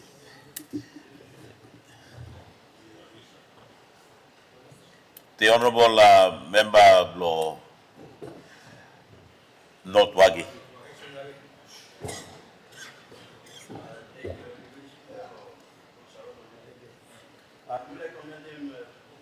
Minister of Community Development Law, one law good law bill and passing. Carrying law yellow floor of Parliament. Now why not by me? You me talk nogat. You me all got by supporting this bill. Can bill you miss support him law yellow Parliament. Employ outside. Employ benefit him outside. So this bill. And by benefit him all man 80% of population all staff rural place here. And by benefit him. You mean again come am kind excuse na you mean no can talk no gat. Was all money been given what lo you mean you mean come. Now all the law you mean got yet. You mean got law generalization put him all the man inside. That's the law you put him. You must kill him. Now population them grow big plan. Deputy Speaker. Me are most population them grow. So you can put him all man long one basket.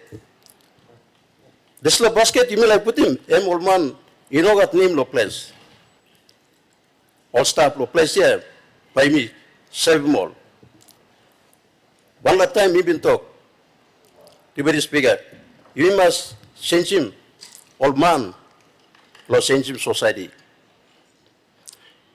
You must change him man past ten and this lo man by change him society. So you think lo make him all another something na passing bill na make him another something. Na you mean change him life lo old man by still work him can't get something yet. Now lo this la country you got plenty issue. You got plenty issue. Deputy Speaker, plenty issues that. Maybe you have to control him.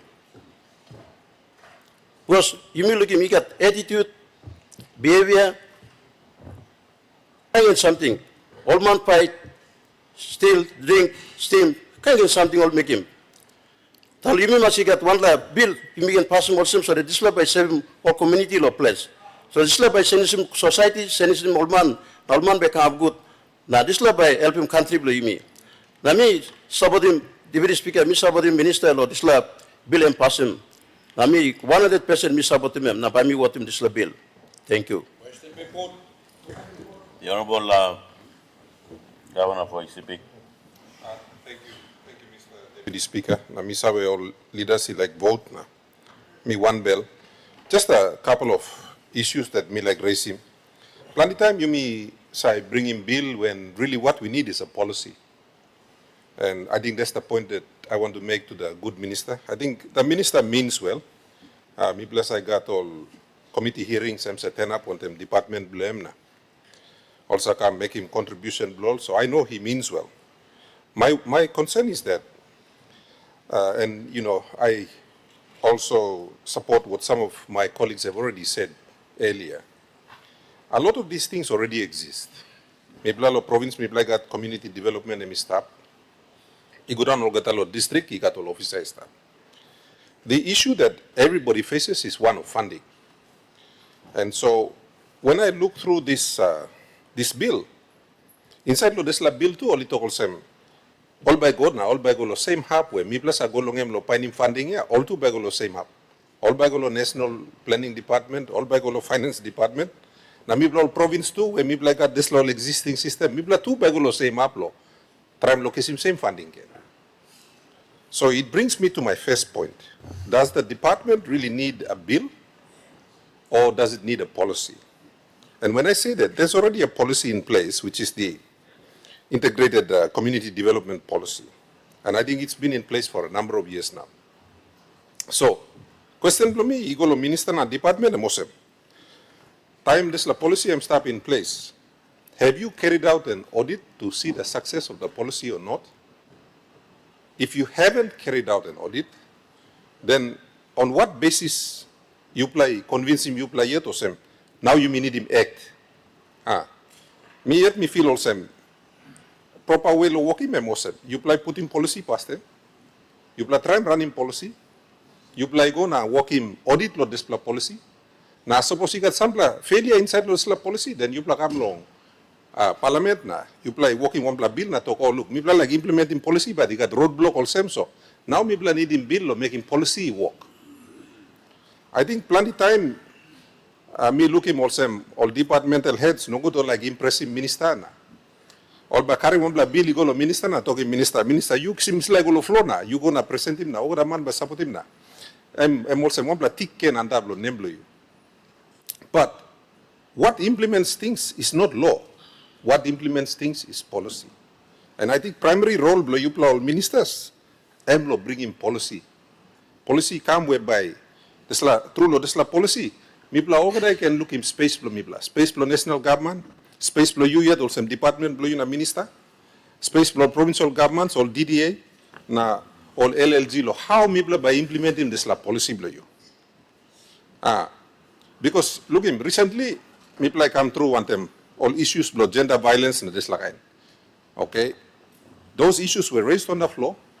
Now you look in all the province all start law establishing all GBV committee belong all police department through the work on the police department all look law establishing all FSV units. You see, these are all happening as a result of policy. They're not happening as a result of law. So I just wanted to caution you, Minister. Me sawasem you mean well, but time me look through law here. Me no looking one bla nubla something where this la bill by achieving, because it doesn't solve the fundamental problem. The fundamental problem is still one of funding. How do we get funds to these areas where me play need him long?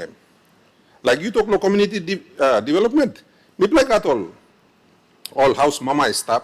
Iguran okata, me play got lo Maprik, me play got lo Vivek, Engoram. They are trying to establish those institutions where by supporting community, and these are community-based organizations, and we are trying to support them with funding. When I'm leaving money, me play province got, me play try lo give them all to all DDA too, try lo fund them all. So everything that you are trying to do, good minister, already exists. So, worry blow me emolsem. This la bill blow you by not achieving one bla nubla something. That's my concern. And I think it's a concern that I want to sort of elevate lo you blow all get all minister. You blow can't pass them on the policy blow. And me believe was step one. Okay, behind you blow bring him report lo this la policy blow. I've been in parliament now, I'm close to 8 years now. Minus I looking one bla report law, policy. Where one bla department they may develop him, na try to implement him. Where you play go na second policy play work on ogat na. Bian kisim report ikam lo mi bla leader lo here na. Or some scale him this bla, find him out bla. I haven't seen that yet, and I've been here going on 8 years now. And that's not a criticism; it's just a statement of fact. So, me like encourage him you bla minister. Part lo work bla. Em lo develop him this law policy. Number 2 part bla. And this comes back to what the Honorable Soroi Aoe was talking about the other day now. Me no been contribute because I wanted to hear the contributions from other members. You know, for example, PHA come inside. Time PHA come inside, ECP, health, blomipla. The country ranked us 21 out of 22 provinces. As a result of the implementation of the PHA, we are now ranked 11 out of 22 provinces. So, by implementing the PHA, the Department of Health themselves has now ranked, the ranking Blongolia Olisoy Mosem, ECP improved 10 places with the implementation of the PHA. We had almost 200, 200 or 308 posts only pass. Mible no got workman lo this law 8 post. PHA come inside with their work with Department of Personnel Management. Only Kirap, only recruit him close to 140 plus community health workers just this year. So that this law 8 posts pass here, we can put people in there. Now again, the report by the good minister does not take into account those things as a performance towards improvement or otherwise. They just look at a section 119 report, and based on that report, they make an assessment. Nobody came down to ECP. I have been the governor now, going on 8 years. There has not been one single audit by any department in ECP. I remember when the Honorable Rainbow Paita was Minister for Finance, I invited him. There was some funding put aside to come and do a financial audit of ECP provincial government. It never took place. And that's not a criticism, I'm just stating a fact. And I still say to all of the ministers, one of the ways that you can achieve your outcomes is by 1, having a policy, and 2, come down to the provinces and do audits. This is the thing that's missing. Everyone complains about spending money, but nobody does any audits. And my question is, whose job is that? In terms of community development, good minister, should your department not come down to ECP, take a look at what is happening, and then come back and make an assessment? Now, this is the same yardstick you currently come to ECP here. Karimigulo Morobe, Karimigulo East New Britain, Karimigulo Chimbu, and then based on that, you come back and give him feedback inside this house. We need an independent verification of whether these policies are working or not. And I submit to you humbly, good Prime Minister, you don't need an act to support the work you're doing. We are all supporting the work you are doing because it is important work. But I urge you, Karim Desla go back past them now. Sit down, talk to a good one time, Secretary below you. Do you really need these things? It says here that you want to develop a system. Now, if I look at Section 4, you don't describe how that system should look like. There's no diagrams or anything to tell any of us how that system will work. That system only comprises all of the existing players all having a big meeting. That's not a system. That's just more bureaucracy. So we don't need more bureaucracy, good Minister. We need to know if the current integrated community development plan, policy, delivering these outcomes where you like him or not. And then after that, give us a plan B if it's not working. And again, I'm not saying this to you as a criticism, I want to help you. Because suppose you make something hard now, you've got a law that suddenly enforcing over the players, and it's a faulty law. It adds an additional burden of bureaucracy on top of one work where we are already struggling to do. You know, this year, ECP provincial government, we decided to, because maybe strengthening all LLGs, working all same kind of work where you like him long. Maybe strong him go finish, maybe put him some money can because all word only complain na to. Money go to LLG, no come up lo ward. So this year we want to send 4,000 kina down to all our wards so that they can do the kinds of work that you are talking about. What's our problem? Money where come suppose to start inside the national budget, come. So we haven't funded the LLGs and we haven't funded the wards because what was promised in the annual budget, the annual Papua New Guinean budget, did not arrive. So bring him in second come back on same problem where you like deal one them inside of this bill, the issue of funding. One no funding by you kisim law operating this bill blah. Is there new funding coming from somewhere? If not, then I submit to you humbly, you by still got same old problem where you like solving one this bill. So my advice to you is that I cannot support this bill because me feel all same. You've been misled by your department. I'm feeling gloomy. When I think about the contributions by my own community development people, particularly my deputy administrator, Mr. Kami, na work na team lems are making. Miss also plenty work. People like him, they are doing it. But they are doing it under difficult circumstances because funding me plus a scaling na try and give him no all. Plenty time heavy also got him no desla. If you were to go in and submit to the national budget that you need extra money to do your work inside the provinces, now you broke him this little money, now you sally me go down. I am sure we could make sure the funds go to the right places to achieve the outcomes that you are looking for. That's my submission to you. So, in fairness to you, and in good conscience, me no naplo support him this bill, because me at meeting osem, you need lo come back na talk savelo mi long. Effectiveness of this policy where we stop in place for a while, and then tell us why that policy has failed or succeeded, because you haven't done that, and it's not your fault. That should be coming from your secretary. So with that, Mr. Deputy Speaker, support Blomilo Minister and stop yet, but for this bill, in this particular case, and by Noga. Thank you very much. The Honorable Prime Minister. All right, thank you, Mr. Speaker. Me like Sanaplo make him some talk long, clear him some misconception that we may all have in this intended bill that the Minister is now proposing to us. Mr. Deputy Speaker, all our development focus is for our communities. You look section 4 of this proposed bill, let me define him all community. I mean, including all line got disabilities, all Mary, all Piccaninny, all church. This department embraces embraces all the organizations that deal with people out there. Most times, and I've been in Parliament now going towards my 20th year. Many of us look down on this department that is right there in the face of our people dealing with the community. Many of the people that come under this department are in the margins of our mainstream line of thinking. For the first time now, you have a department trying to pull together the high and mighty in Guinea, who's supposed to save the people who are out there in our society.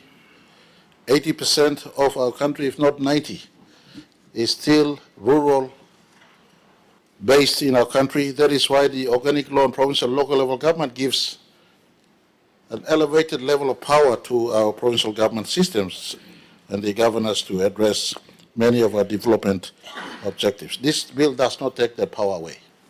I want to point to all of you. Section 26, for instance. Section 26 of this Act, let me read him. Section 26, subsection 1.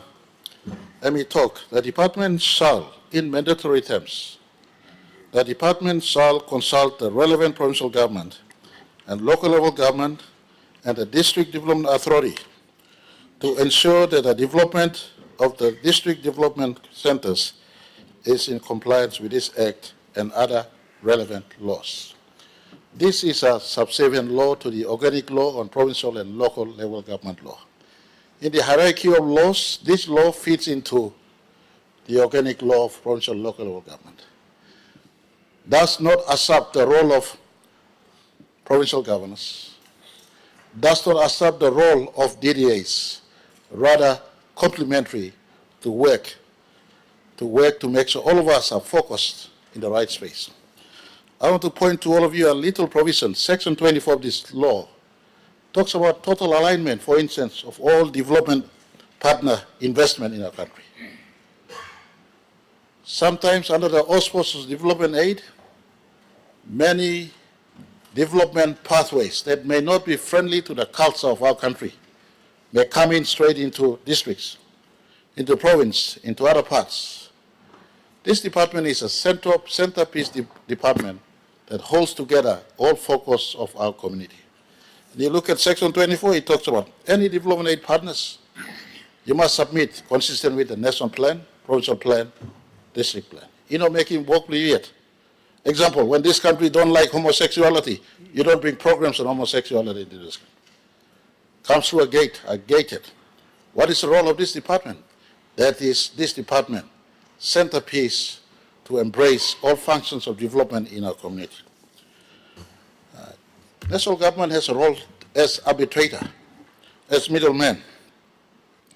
Sometimes when you talk about development, the contest that takes place between governors and open members comes into play.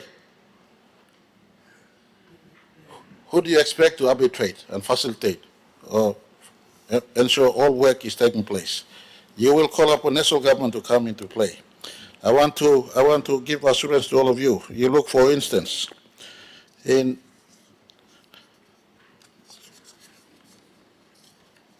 Section 32 of this law, I read, upon coming into operation, the community development advisor becomes the district community development manager. The community development officer employed by the provincial administration is not going to create new positions. Whoever is already employed in every provincial structure you have a community development officer in the province and in the district under our instruction. This instruction has been on the table since 2019.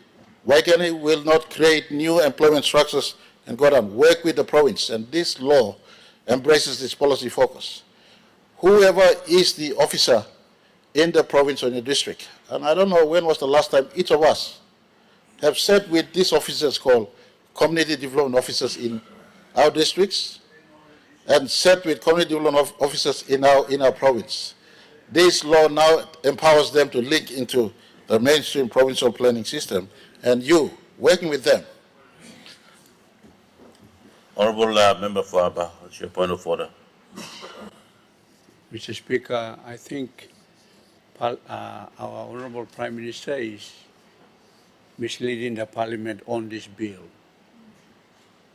He has to read Section 19, 21, 22, 23, because the appointment of so-called district manager is done by the department. And they place that officer in the provincial center.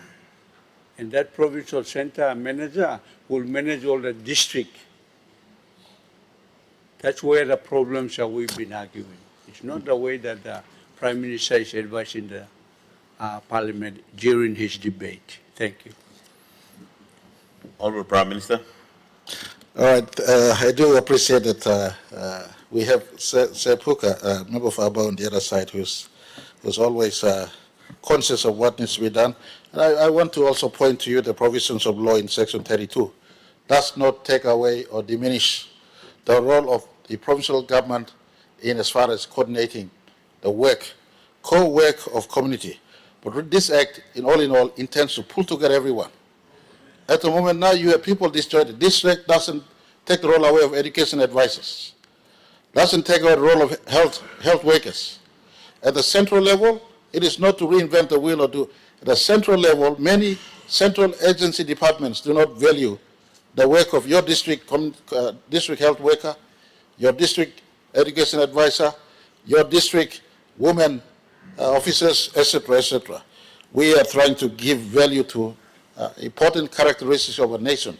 We are still a community-based country.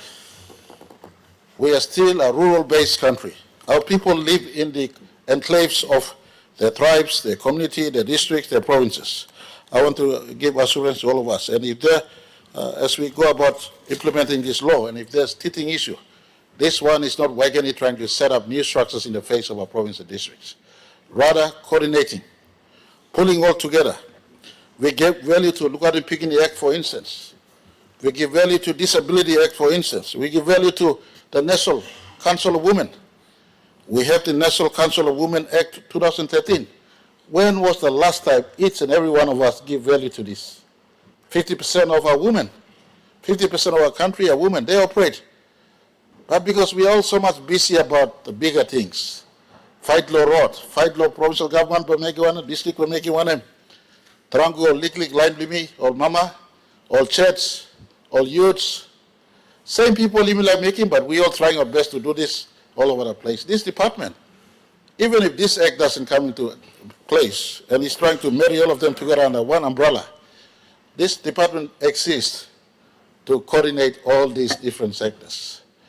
And we have identified, you see yesterday we dealt with Minister for Provincial and Local Level Government passing in, not yesterday, the other day, a report that there is apparent lack of compliance out there in our provinces, in basic reporting back, and out there in our departments too, reporting back on what has happened.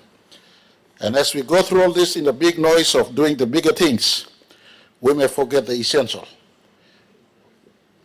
The essential people that matters the most, our people in the communities. And this is trying to pull all of us together. And I want to ask all of us to give support. If there are ways to improve this one, and if this law eats into and erodes the work of the organic law and provincial and local level government, which I do not see this law affecting that higher law. That higher law remains. The power of you is not taken away in as far as governorship is concerned. The power of districts is not taken away in as far as district work is concerned. Rather, it works and adds and augments these laws we have in a coordinated manner. The intention is to coordinate.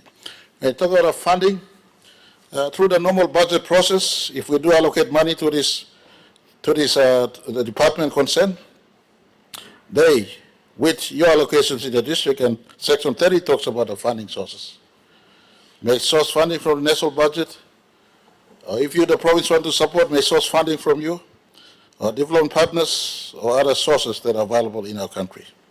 And I want to say it is not creating new structure, it is pulling together all the different agencies. You now have the disability agencies, the women agencies, the church agencies, the civil registry agencies, all over the place. We're trying to pull them all together into one structure give meaning to the Community Development Department as a central agency, centerpiece. It must not be seen as a little one tucked away, like appendix to the mainstream. This is not appendix to the mainstream. This is a key organ.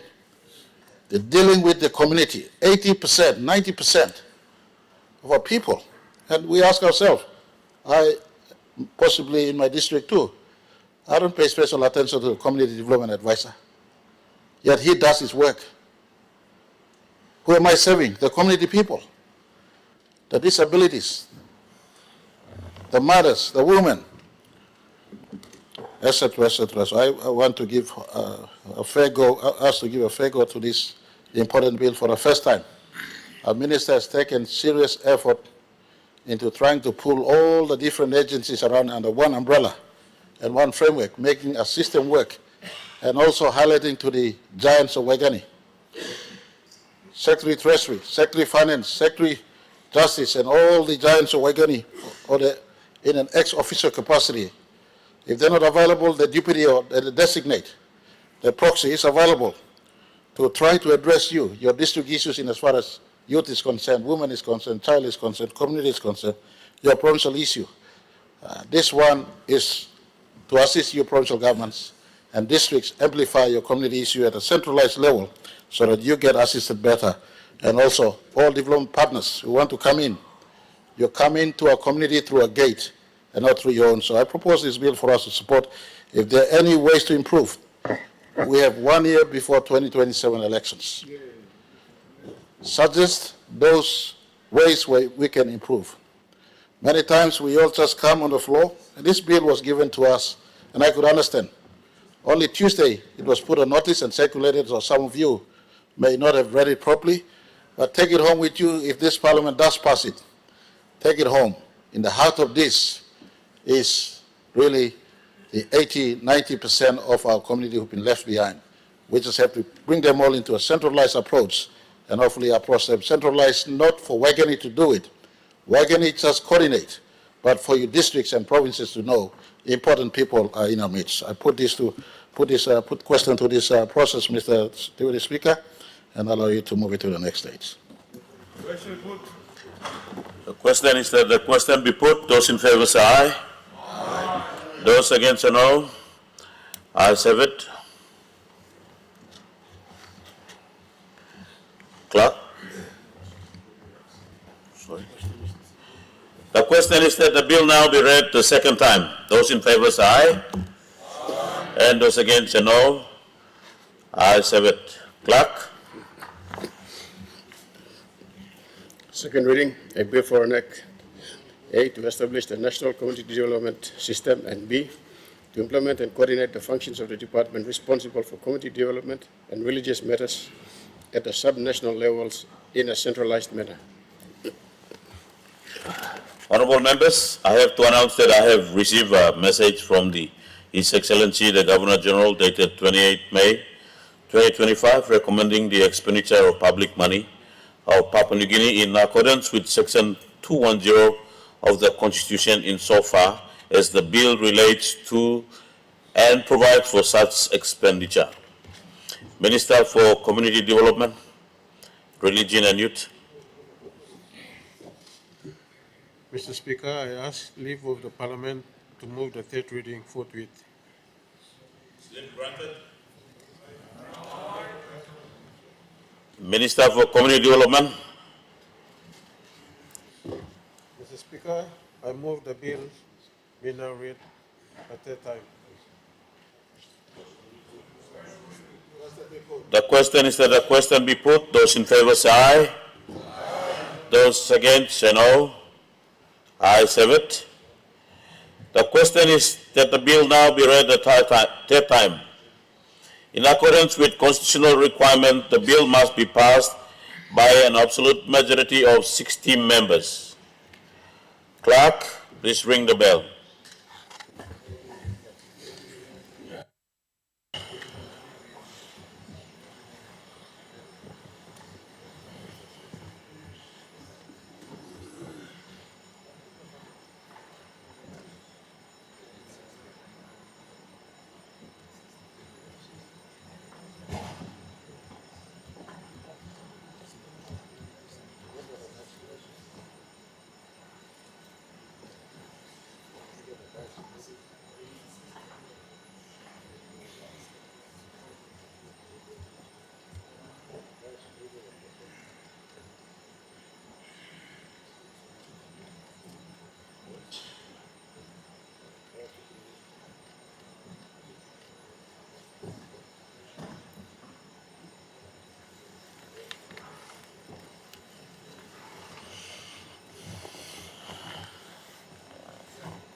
Tenants, close the door.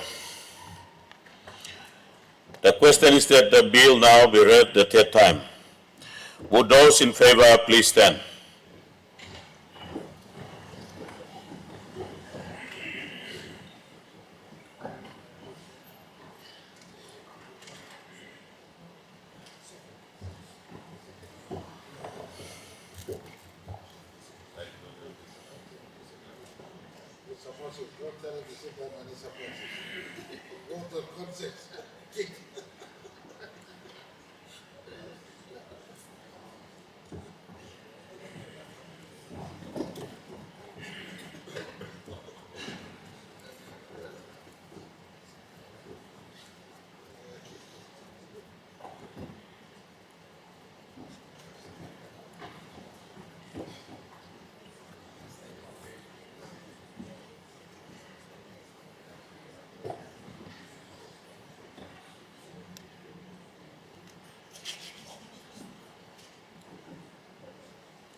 Would those against please stand?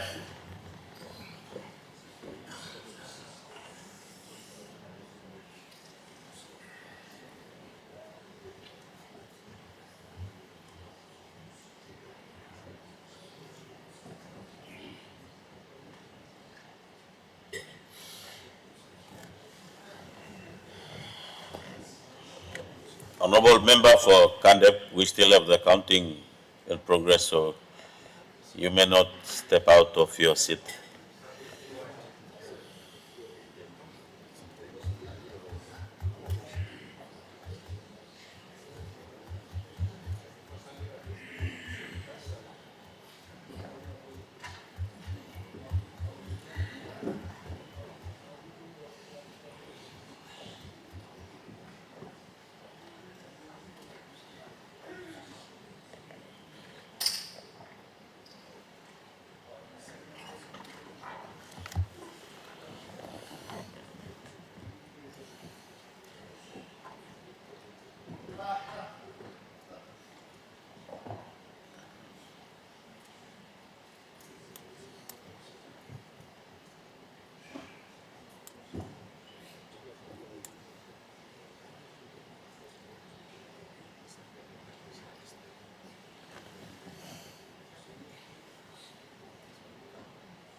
Honorable members,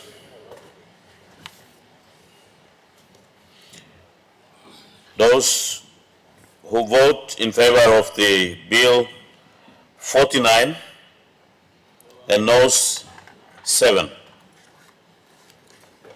Leader of Government Business. Acting Speaker, I move that, Deputy Speaker, pardon me, I move that the vote be rescinded and be made in order of another day. Objection, point of order. Honorable Opposition Leader, what's your point of order? Acting Speaker, this is an honourable house. All members of Parliament just took a vote, and the vote has to be honoured. The vote just failed. You can't just, for your convenience, just rescind it. Thank you, Acting Speaker. Honorable Deputy Opposition Leader, it's a motion, and you can take a vote on that. The motion, the Leader of Government Business have brought to the House to rescind the decision, and that is a motion. So, Leader of Government Business. The question is that those who agree, the question is that the motion be agreed to. Those in favor say aye. Aye. And those against say no. No. Ayes have it.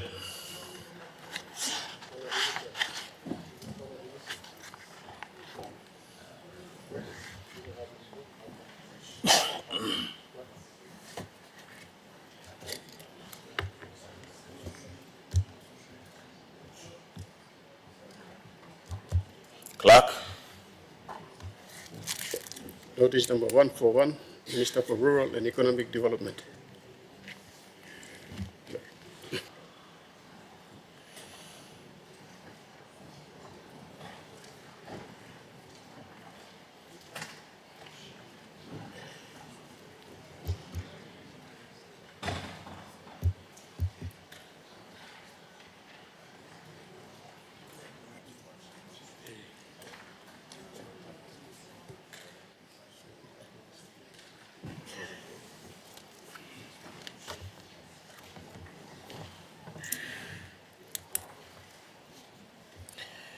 Minister for Rural and Economic Development.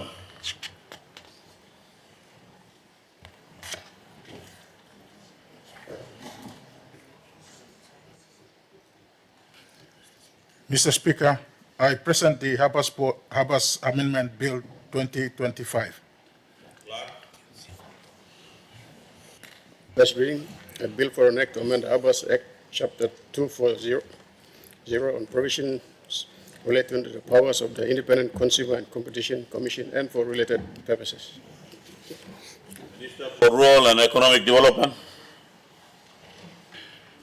Mr. Acting Speaker, I ask leave of the Parliament to move the second reading forthwith.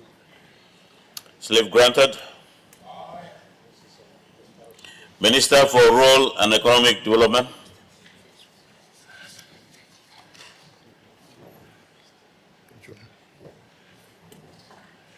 Mr. Speaker, I move that the bill be now read a second time. Make your speech.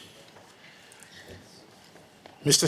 Acting Speaker, members of this Honorable House, and the people of Papua New Guinea, I present to this Honorable House the proposed amendment to the Habas Act, Chapter 240, to include undeclared ports in the definition of essential port services.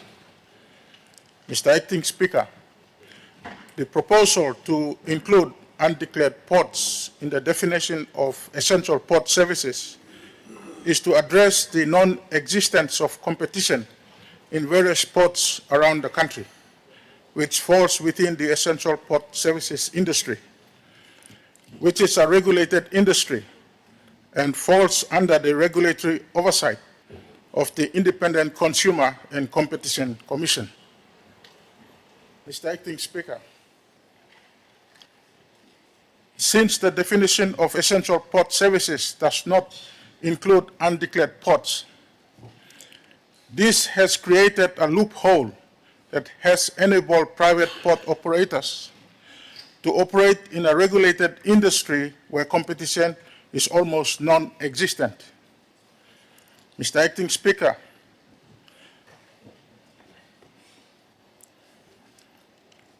whether these ports were built by the state or privately owned and operated, there is no regulatory oversight over these undeclared ports, which has created inflated and artificial tariffs that in most cases do not reflect appropriately against the level of services provided and services that are not provided. Mr. Acting Speaker, the Independent Consumer and Competition Commission, or ICCC, is empowered by Section 5 of the Independent Consumer and Competition Commission Act of 2002 to promote economic efficiency and protect the long-term interest of consumers through prices and service standards while promoting competition in Papua New Guinea. Mr. Acting Speaker, the ICCC can only regulate the essential port services industry within the parameters of declared ports. Due to this loophole, this gives rise to instances where a private port operator will have market dominance in an isolated area, lacking land, sea, and air transport. Hence, the high costs charged by these port operators will be passed down through retail and wholesale prices of goods and services supplied to be borne by consumers. Mr. Acting Speaker, the ICCC hereby proposes a long-term solution to address this legislative issue by amending the definition of essential port services under the Act. Once this is addressed, the ICCC will use its declaration powers under Section 33, subsection 1A of the ICCC Act to declare any entity that supplies essential port services as a regulated entity giving rise to the regulation of prices and protection of consumer interests. With that, Mr. Acting Speaker, I commend the proposed amendments to the Harbours Act, chapter number 240, to this Honourable House. Thank you very much.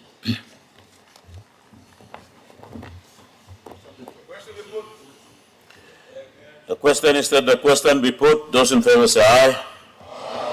Those against say no. Ayes have it. The question is that the bill now be read the second time. Those in favor say aye. And those against say no. Ayes have it. Clerk. Second reading, a bill for an act to amend the Harbours Act, Chapter 240, on provisions relating to the powers of the Independent Consumer and Competition Commission and for related purposes. Minister for Rural and Economic Development. Mr. Acting Speaker, I ask leave of the Parliament to move the third reading forthwith. Leave granted. Minister for Rural and Economic Development. Mr. Speaker, I move that the bill be now read a third time. The Honourable Member for Abao. Thank you, Acting Speaker. I want to fully support this amendment, which is well overdue. And I hope that in the definitions, ports like Kupiano and others will be also included, because many times some ships go and come, but no regulation covers them. And so I stand to support the Minister on this bill. And secondly and finally, thank you, Minister, for including the explanatory notes, which was missing from the previous one. Because explanatory notes makes it very clear, so we don't have to argue. Thank you very much. The Honourable Prime Minister. Mr. Speaker, may go quick time through the solve, but will I commend the Minister? Plenty thing was you may just put him law pass him time, but he got plenty of key organs long. The government is stopped silent without tidying work. Today is an example of go inside. Now some law outstanding long time needs to be done. We start clearing up in the face of our country's 50th. And me like senap lo support him na make him talk. All private port operators law country. Country, you come inside, you must announce him, ship come inside, na ship you go outside. Whether you come Karem DY or kiss him coffee or you come to private port display too, when la look lol. Some la port operate close to lo PNG port sanction port operations. In along stopping work long all, but operate in a manner in which you may clear us and only work good. Plenty, porty, Karem can something where so for the last 50 years, you will not clear Karem when you come inside. So this is law, but then we call or working sure that you may clear. We said through operating port, now one can port start. Port long all DY operations, port long all agricultural operations. And so I just want to take this time to indicate to all out there who are operating ports. It is not to suppress you, but just to ensure that we know what's happening out there, what are you doing. We have a government that is in place, report on what's happening out there, and for us to take stock correctly, because it is through these ports and through our airports and through our borders where many of things not produced in our country are coming into our country. We want to make sure we have regulation in that space. Thank you, Thomas. The question is that the question be put. Those in favor say aye. And those against say no. I say it. The question is that the bill now be read the third time. Those in favor say aye. Aye. And those against say no. I say it. Clerk. Third reading. A bill for an act to amend the Harbours Act, Chapter 240, on provisions relating to the powers of the Independent Consumer and Competition Commission and for related purposes. Thank you, Minister. One. Clerk.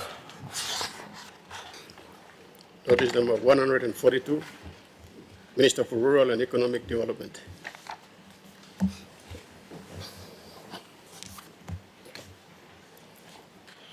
Speaker.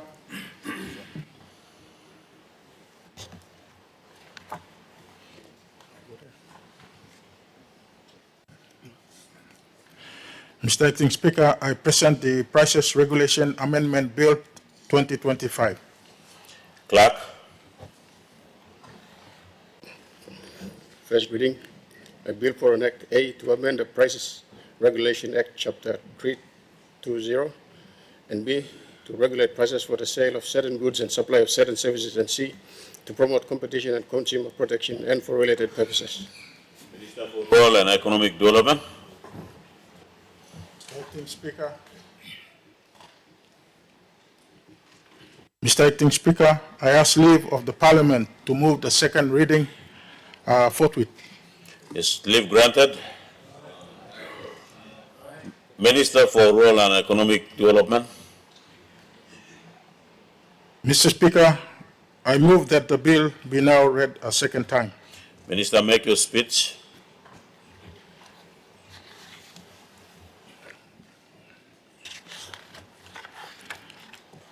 Mr. Acting Speaker and members of this Honorable House, it gives me great pleasure to introduce to you the proposed amendment to the Prices Regulation Act, Chapter 320, which aims to determine and enforce maximum price margins during a declared period or national emergency and update the general penalty provisions.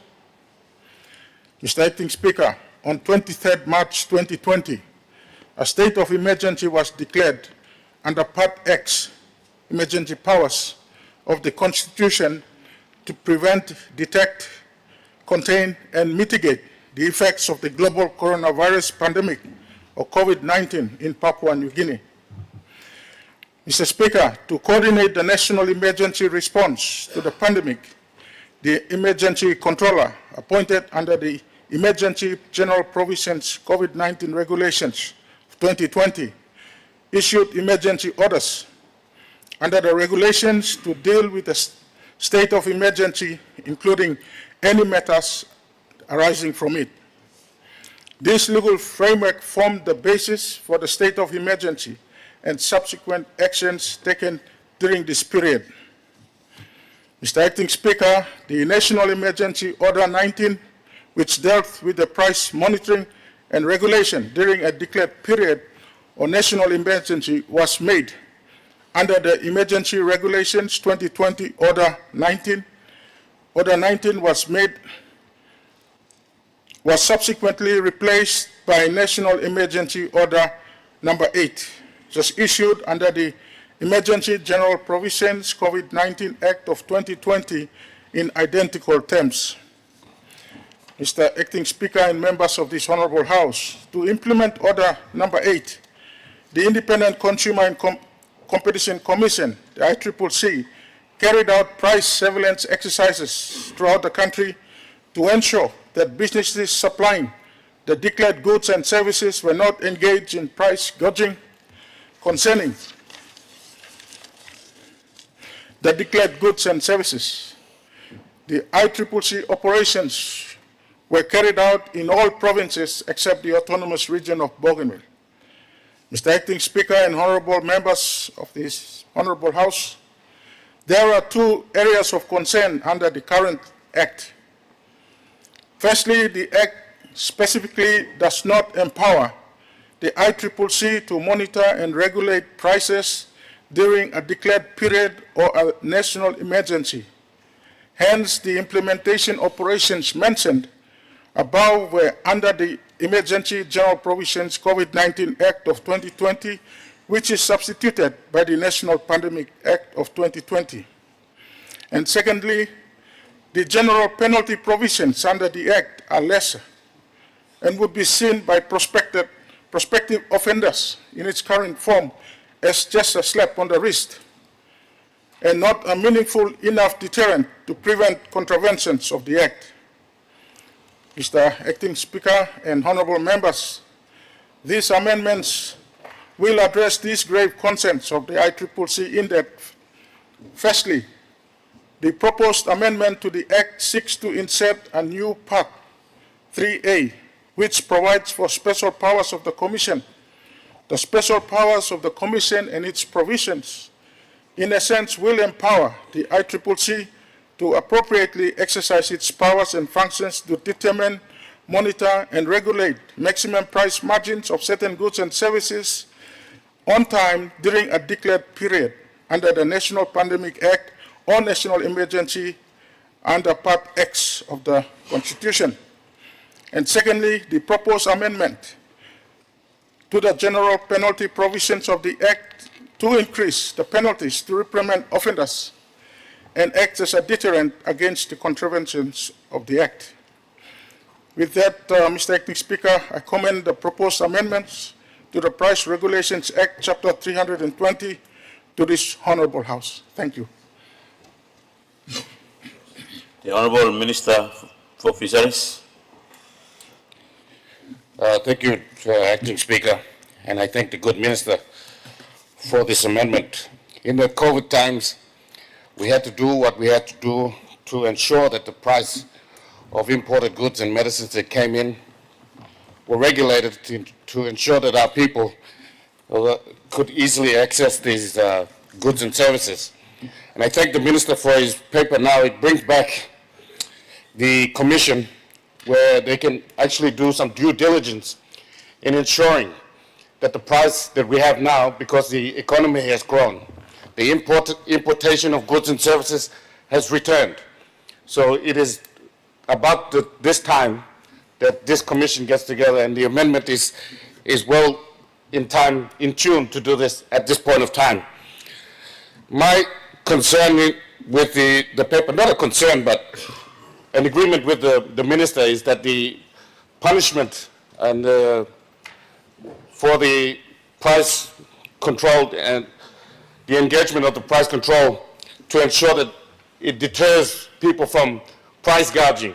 It deters people from raising the cost of essential goods and services is very welcome, because it's happening in our country, and I thank the minister for his foresight in this and bringing this paper in, and I look forward to helping him to get people to ensure that they go to all provinces in our country to ensure that the price is the right price for our people. Thank you.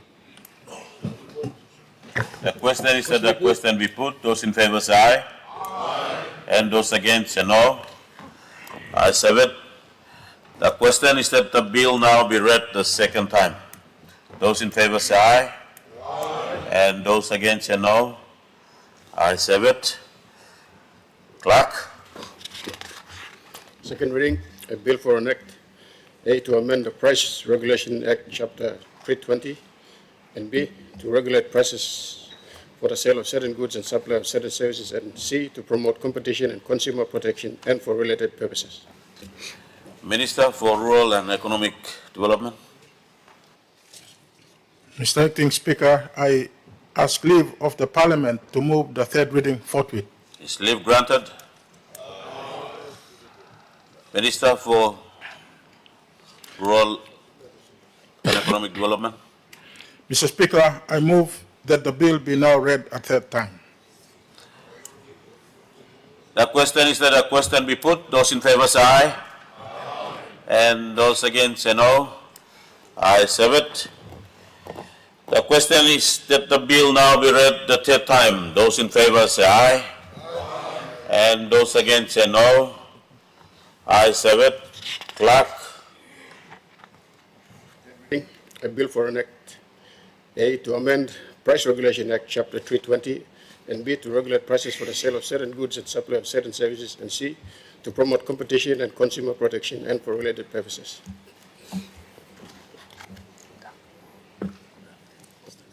Thank you, Minister.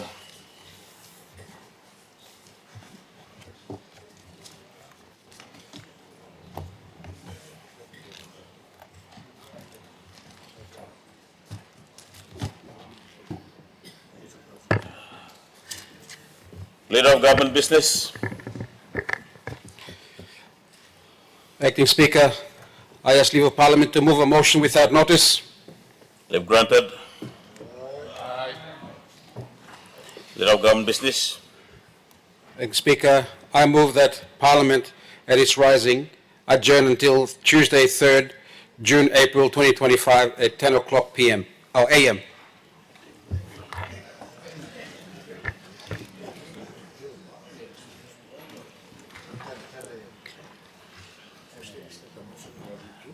The question is that the motion be agreed to. Those in favor say aye. Aye. And those against say no.